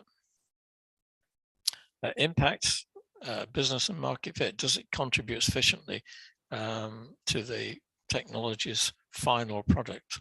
This is how you see your product in the market and within your business. If your business is going to develop it, again, your business will have a choice. Is the business going to develop the product, manufacture if it's a manufactured product? This of course entails setting down factories or whatever at a huge cost perhaps, or is it going to have it made under license, or is it going to sell the whole thing and stay as a research and development company? These are questions which are very important. And this brings me on to the subject of business strategy. You really should have a strategy for what you want to do with a business, and then within that business, what you want to do with the product that you're developing. And the earlier you can look at a strategy, it need not be very complicated, the better, because it then gives you a roadmap forward as to what you're going to do.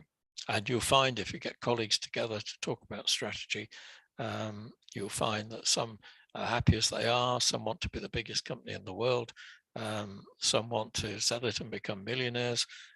You'll find there'll be lots of different views, but once everybody's agreed, you can have I always suggest a 5-year rolling strategy, and then within that, an annual strategy which sets out in more detail what you're going to do in the each of the years as you go forward. So you always add a 5th year. At the end of every year, you add another year. So you've always got your 5-year rolling strategy. These days, perhaps a 3-year one might be more appropriate, but then you have an annual business plan within it. And if you go through Accelerator, business plan is a very important feature. So it's best to start thinking early at this stage about business planning and strategy.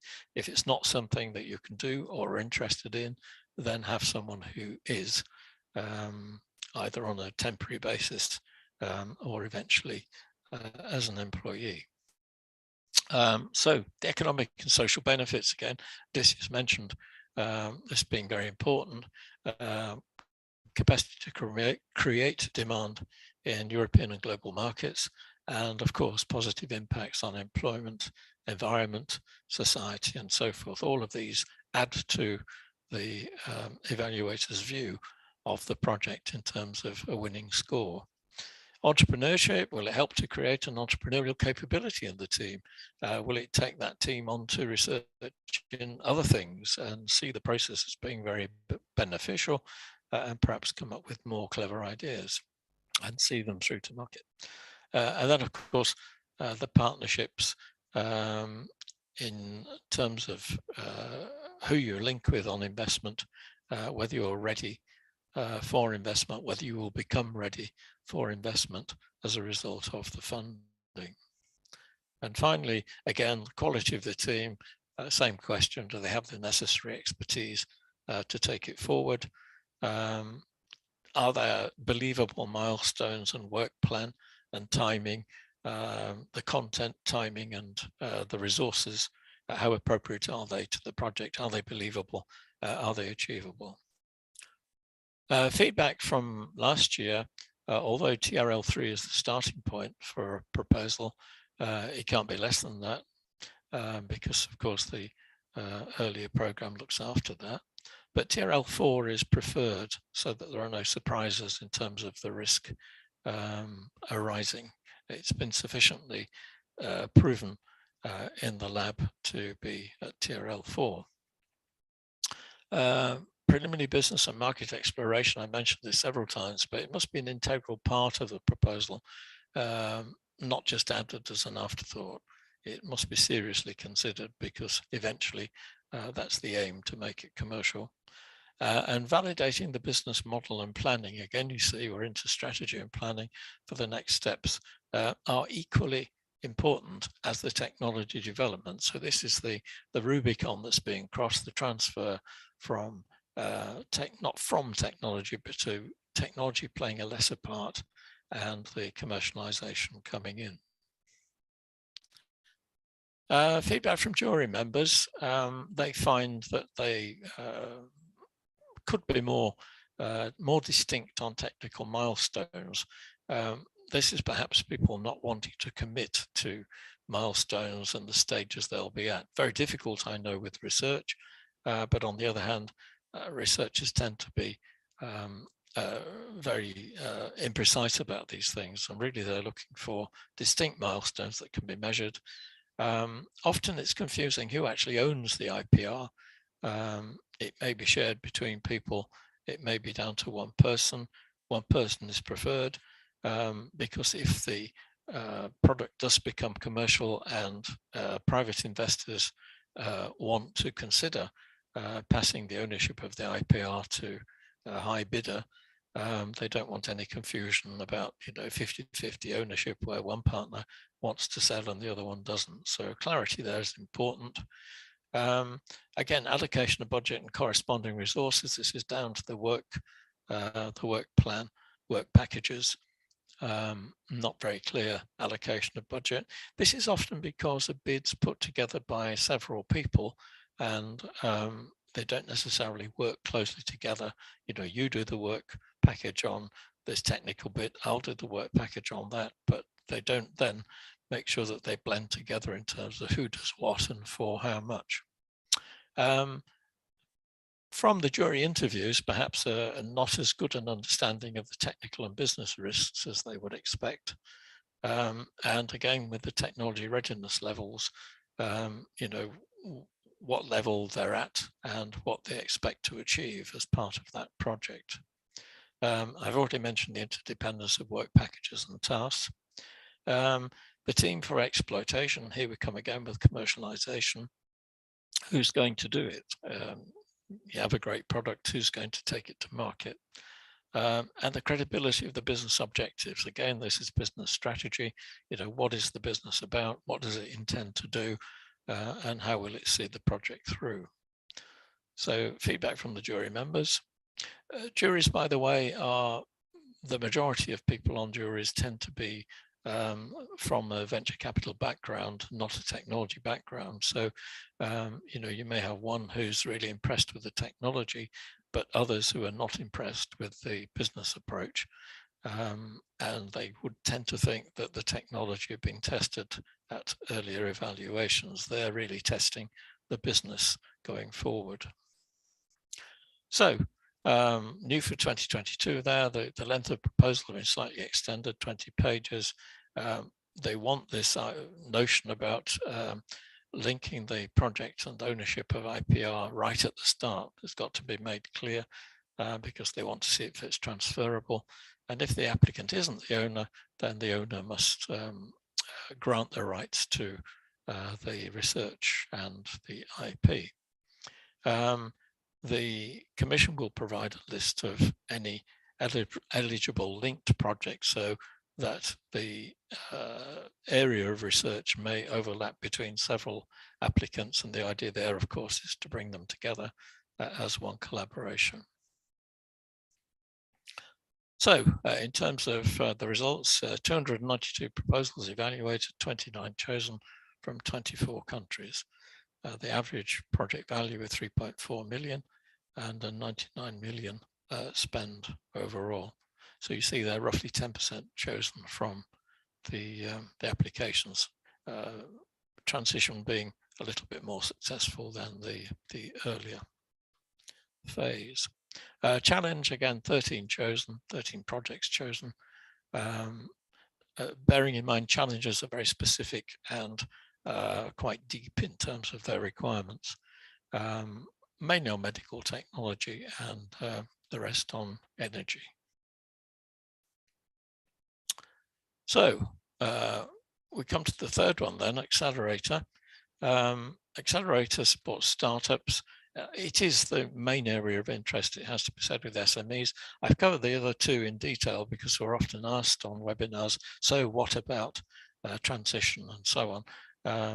But on to Accelerator, which is the largest budget and the main interest for SMEs.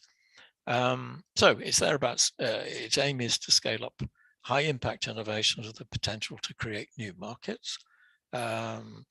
Building on scientific discovery, so that can be disruptive, of course, and breakthrough technologies, deep tech as it's known, and innovation where significant funding is needed over a long time frame, which is surprising. The Commission are happy to develop over a long time. Private investors will be less happy, of course. And here's this risk again. They're too risky for private investors, so the Commission want to fund how to get out of the risk, and then the private sector should be able to step in with support. Whoops, transition, where are we? Sorry, wrong title there. Accelerator, TRL 5 or 6, mainly 6 to 9, is for individual SMEs. Development and scale up of deep tech, disruptive innovations by startups and SMEs. Blended finance. This blended finance caused a lot of questions in the pilot and last year, but it seems to settling down. So more of that in a second, but grants of up to 2.5 million and equity investment up to 15 million. And with the plan for this year, it can go above 15 million, which is a huge amount for, of course, very special projects, shall we say. Applications for Accelerator open. You can apply at any time, but then if you get through the first stage, the initial application stage, and get to a full proposal, then the deadlines are 23rd of March, 15th of June, and the 5th of October. And the same goes for challenges, the same dates. 2 challenges, Odysseus mentioned, technology for open and strategic autonomy. So this is the competing with the rest of the world, trying to bring such things back into Europe, or more into Europe than they are now, raw material security and so forth, and the technologies for the energy fit for 55 ambitions. And we all want to save energy, looking at the way that gas and fuel prices are climbing across Europe. So 4 options in Accelerator. You can have grant only, but you ought to show that there's finance there to do something with the results of that grant. You can have grant first with a reservation that you may use equity if it gets through the stages proposed in the grant first. You can have grant and investment, this blended finance, a combination of grant from the EC, as I said, perhaps to get over a particular risk, and then investment from the private sector once you're through that stage, so blended finance. You can also have investment only. They can put you in touch with investors who might be interested in backing you without any EC grant involvement. The European Commission also have their own fund, the EIC fund, which is able to invest in, so if we go from the risk part, even when you've resolved the risk, the private sector may be reluctant. So the Commission, in fact, can use the EIC fund to get over that stage and then make it more attractive for private sector. They're at pains to say they don't want to have company ownership. They want to pass it on as soon as they can to the private sector. And in fact, the EIC fund is going through some transition this year to make it a more private sector-based fund than it is at present. More details on that will follow, but it won't make much difference to applicants. So Accelerator has 5 stages. Perhaps many of you have seen this before. If you have a disruptive deep tech idea with potential to scale up, then you submit the short application. All of this is done through the artificial intelligence driven application process, which is available online. It had a few hiccups to begin with, but it seems to be now working very well. And it asks a series of questions, more of that in a second. Before then, it helps you with your application. So if accepted, then you have help, 3 days of mentoring to prepare a business plan. Tarek mentioned that you can also get support from the TÜBİTAK funds to help develop the business plan and proposal, again using the artificial intelligence driven tool to submit the full proposal. The 3rd stage then, that's assessed by remote evaluators. Now the initial application is also assessed, of course, by remote evaluators, but then the full proposal is assessed by remote evaluators.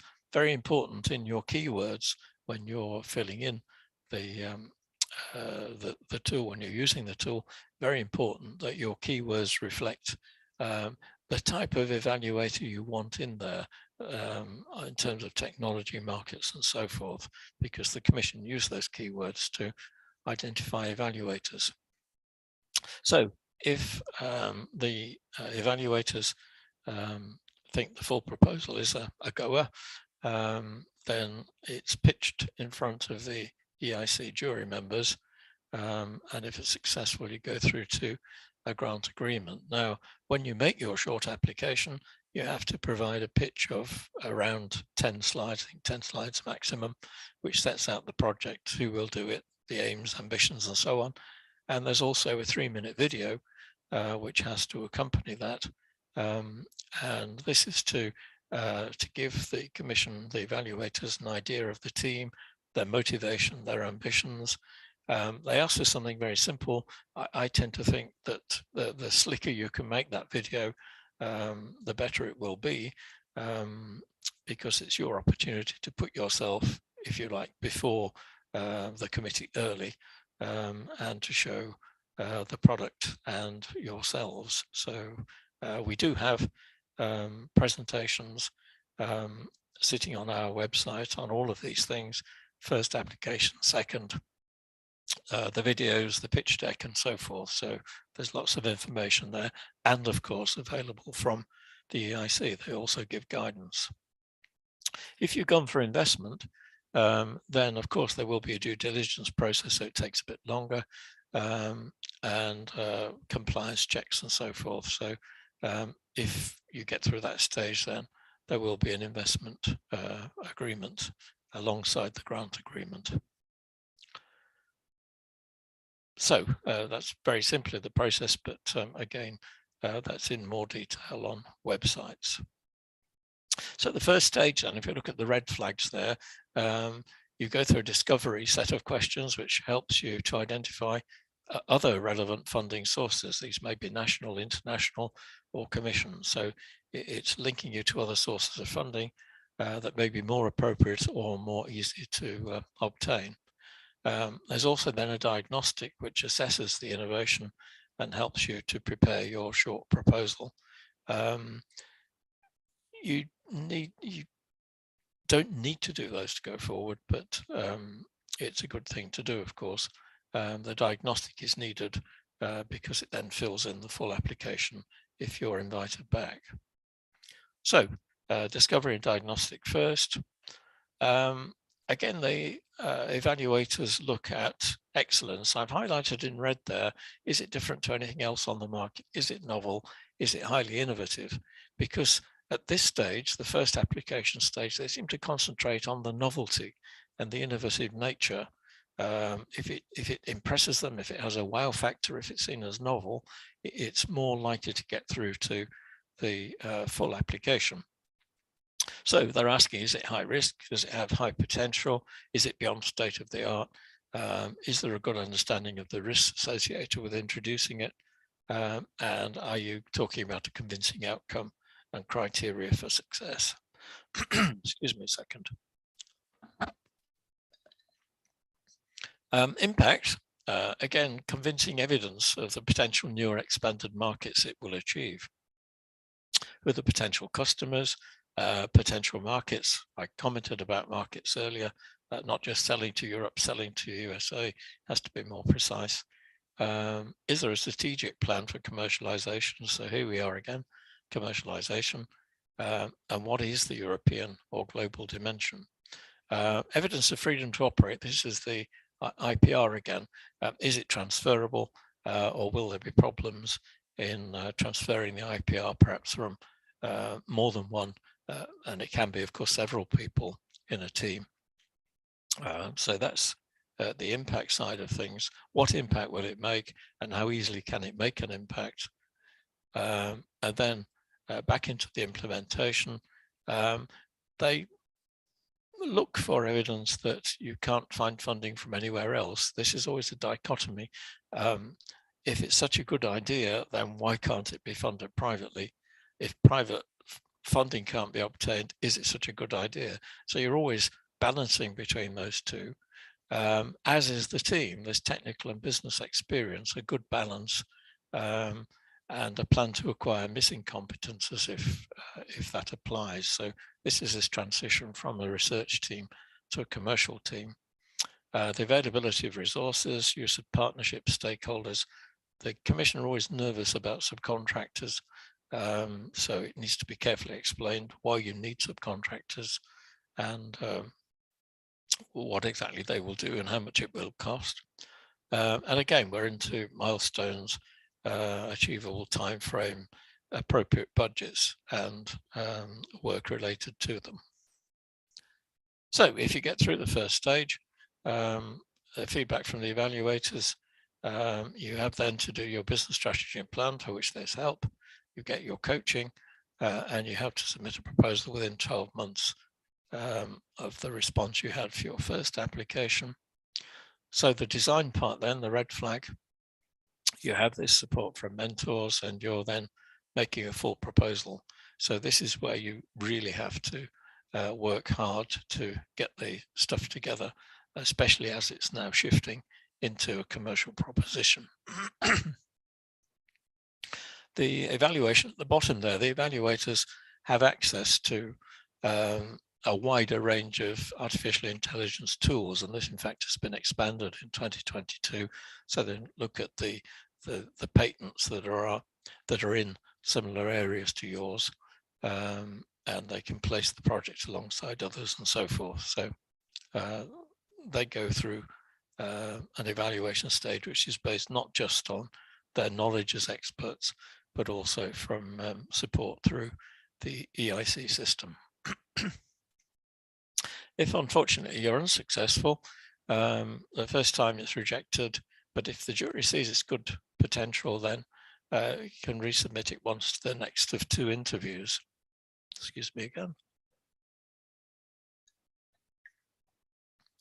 If the criteria are not met, then you can resubmit it once again to the full application stage.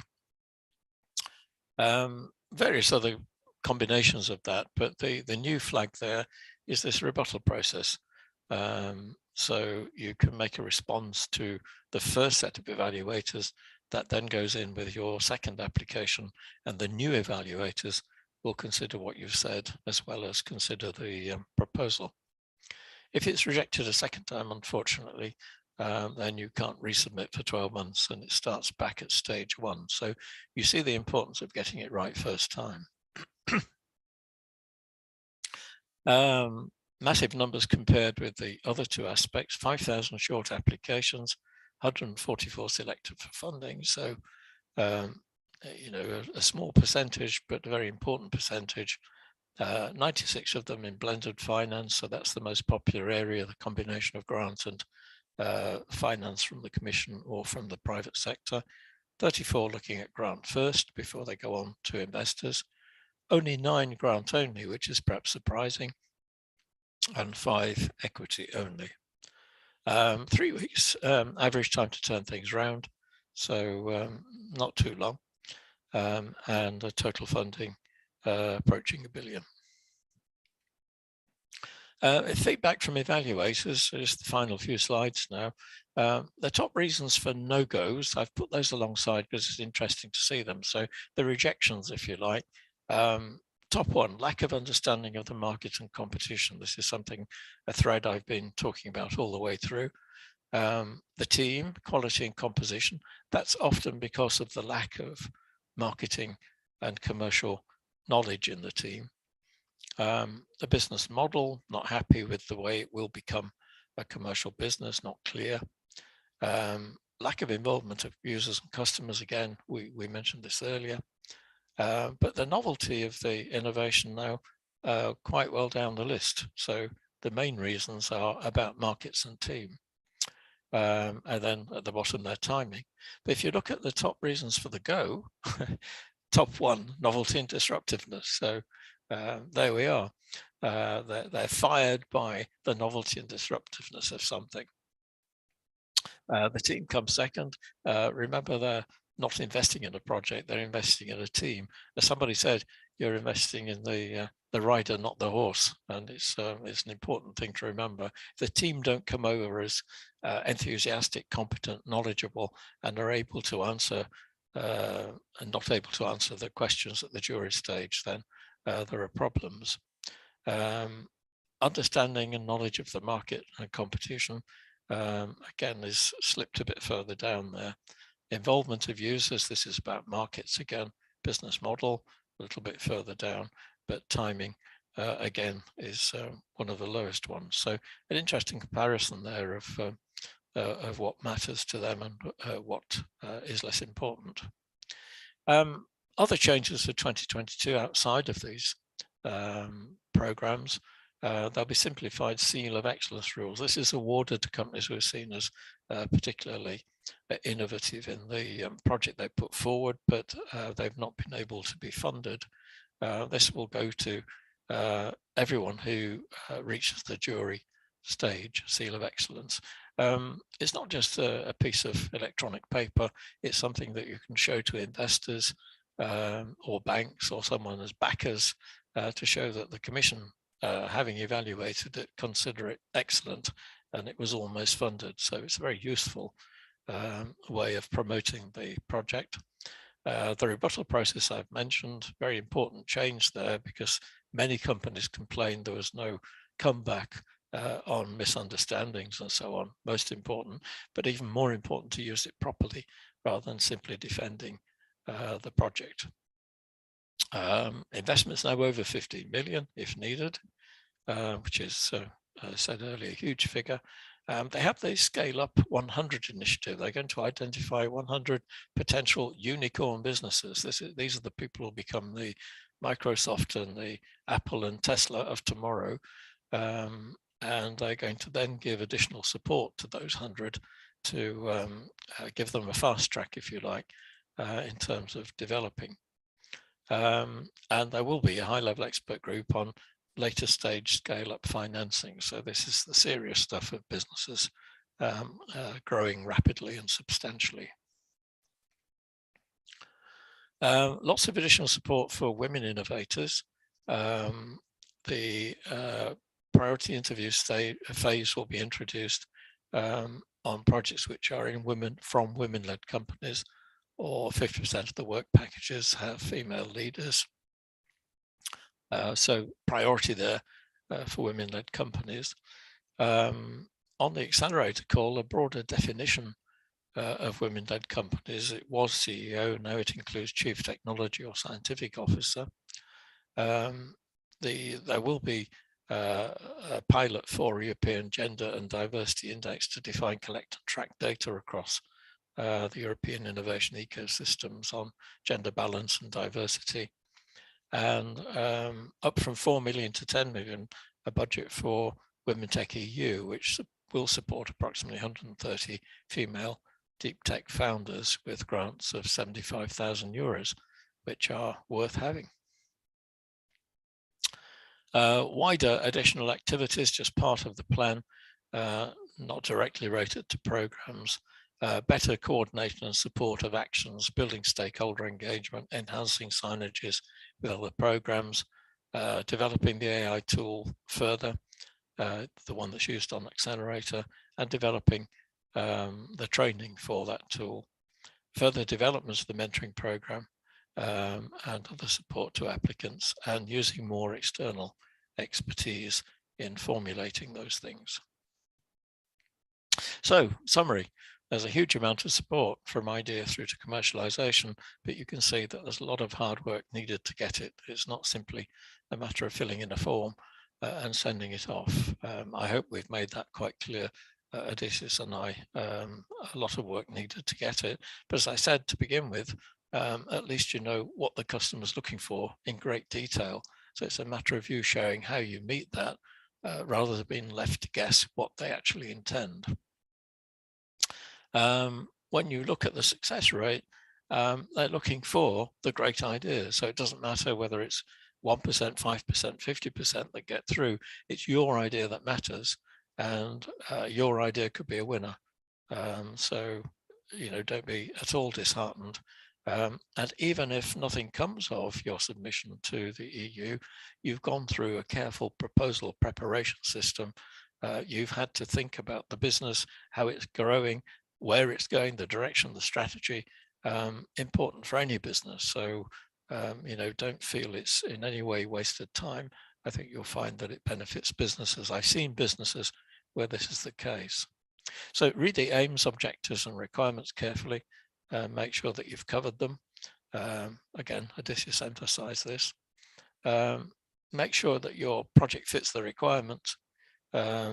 There's no chance of fitting the requirement to suit your project. A lot of people try and do this, you know, that, well, what they mean is this, or if we get over that, you know, your project has to fit with their requirements. It's as simple as that. If it doesn't, others will. Again, an important point, look at the customer needs, then develop appropriate ideas and make sure that you can implement them through to commercialization. A lot of companies, a lot of organizations are good at implementing, they're good researchers, they look for an idea that fits with their system of research, and often they ignore the fact whether there's a need or not. And of course, it's the opposite of what the Commission wants. Show us the need, show us the idea, show us that you can do it. Not show us that you can do it, show us the idea that fits with that, and don't worry about the need. It'll be a good piece of research. Lots of further information. This presentation will be available on our website with all the other presentations, and there's lots of information on there. So those are some of the main ones. The work program, as Odysseus said, is about 150 pages long. Horizon Europe, the whole program. Lots of other things in there worth looking at. The EIC have their own website, and of course our project website is there, as well as the TÜBİTAK offerings. So there's a huge amount of support. Read the aims and objectives. Whoops, I'm going backwards. Huge amount of support. Read the aims and objectives. Make the project fit. Look at customer needs, and don't try and ignore what they're trying to achieve. Okay. Thank you for joining us and for listening. And again, you know, if you have questions, they've been coming in, I think, whilst I've been speaking, but I see Odysseus is there waiting to join us. I think we have a few questions. Okay, Philip. please, yeah. I'm going to read the first one that I see, and we can discuss it. We are a startup company just to be established. Is there restrictions for the EIT accelerator, such as the company should be in service for that many years, or the company should have customers? I don't think there are restrictions as long as you are an established company. There are not any restrictions that I know of. Maybe Philip can correct me on that, but you need to have a strong case. I think that EIC Accelerator, although there isn't any specific restrictions in terms of customers or in terms of revenue that you are creating, I think they expect to see that you have a validated product and you are ready to scale it up rather than just a very early idea. Maybe Philip can comment on that. Yeah, you're exactly right. I mean, yes, it's available to startups. They welcome startups, but you can see that the requirements then mean that it must be a serious startup. Some thought must have been given to how it will be developed, how the product will be developed, how it may be commercialized, and so on. So a little unfair in a way. Yes, startups are allowed in, but they have to do an awful lot of homework before they stand a chance. I think for early startups, maybe some of the opportunities from third-party calls, the last slide that I had in my presentation may be more appropriate. So you can find some opportunities there. Also some opportunities in EIT, not EIC, but the European Institute of Technology calls, where you have let's say more opportunities to build something smaller and scale up later. So don't go directly for EIC if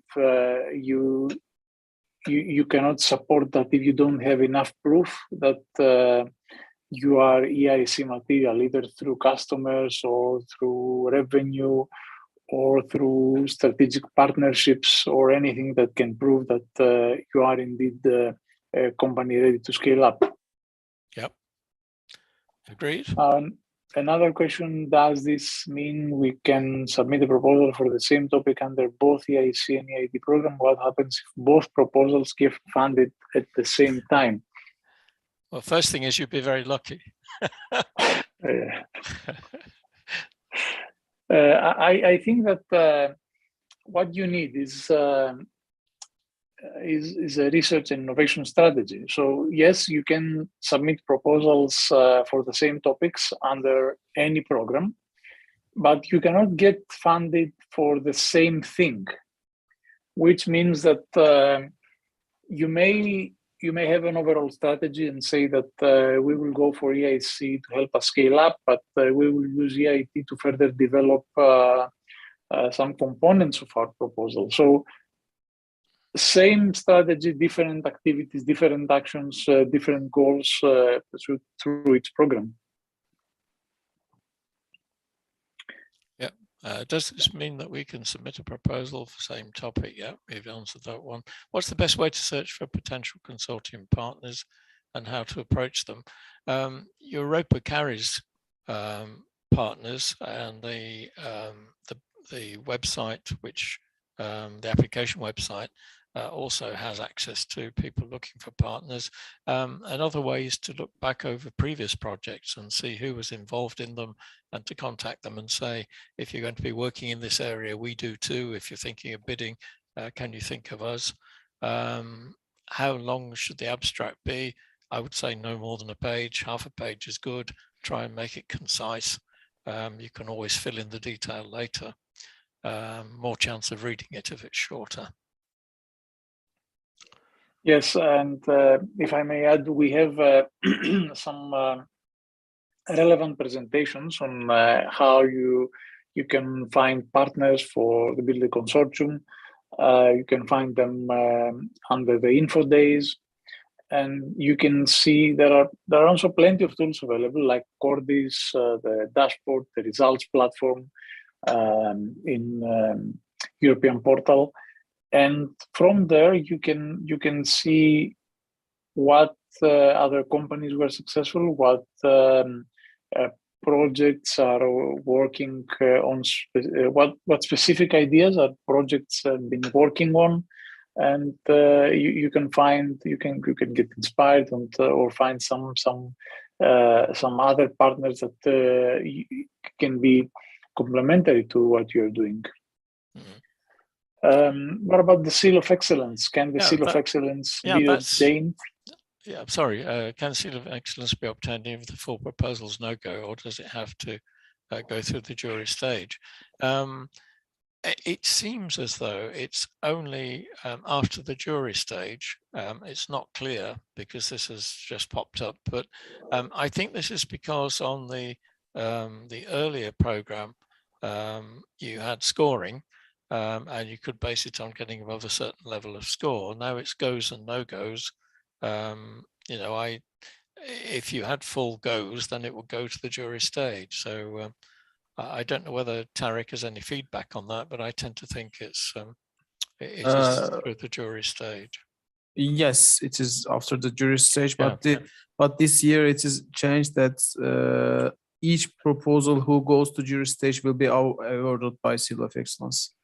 This is new, which was not implemented last year because jury was deciding to whom Seal of Excellence has to be given.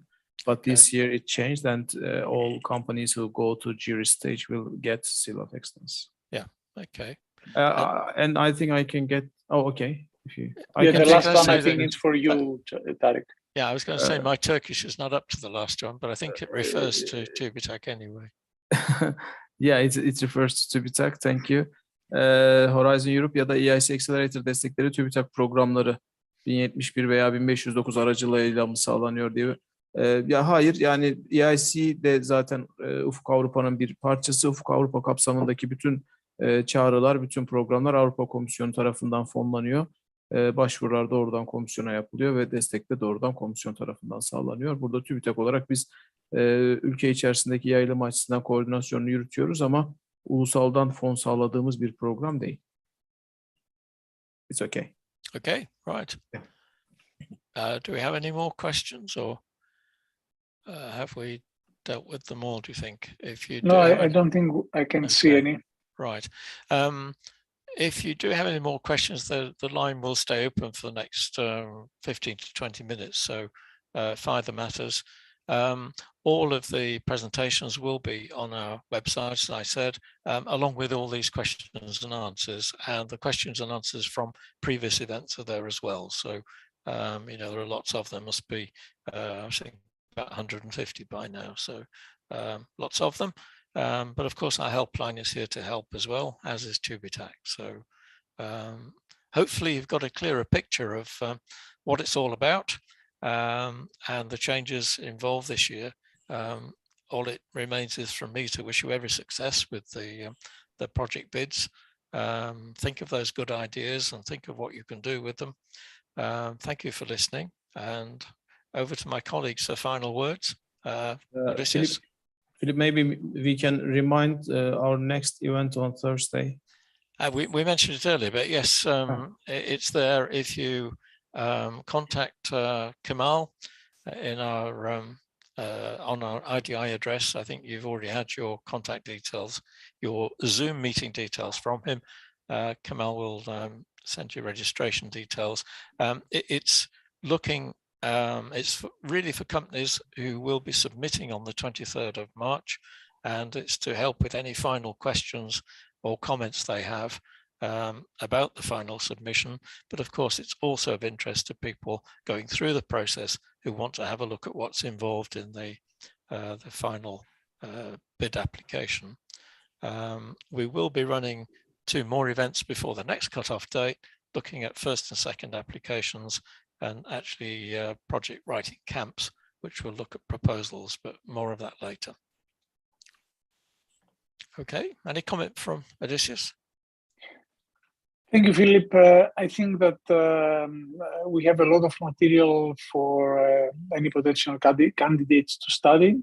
And my advice would be first go through the new work program, see if you can fit in one of the challenges, or if not, if you are for the open challenge, and then try to understand all the little details of the call and what you can do to improve it. And of course, we are here to help. And tune in on Thursday if you are planning to submit any call. Okay, and you'll see us again. With the same background. Yes, indeed. Any comment from you, Tarek?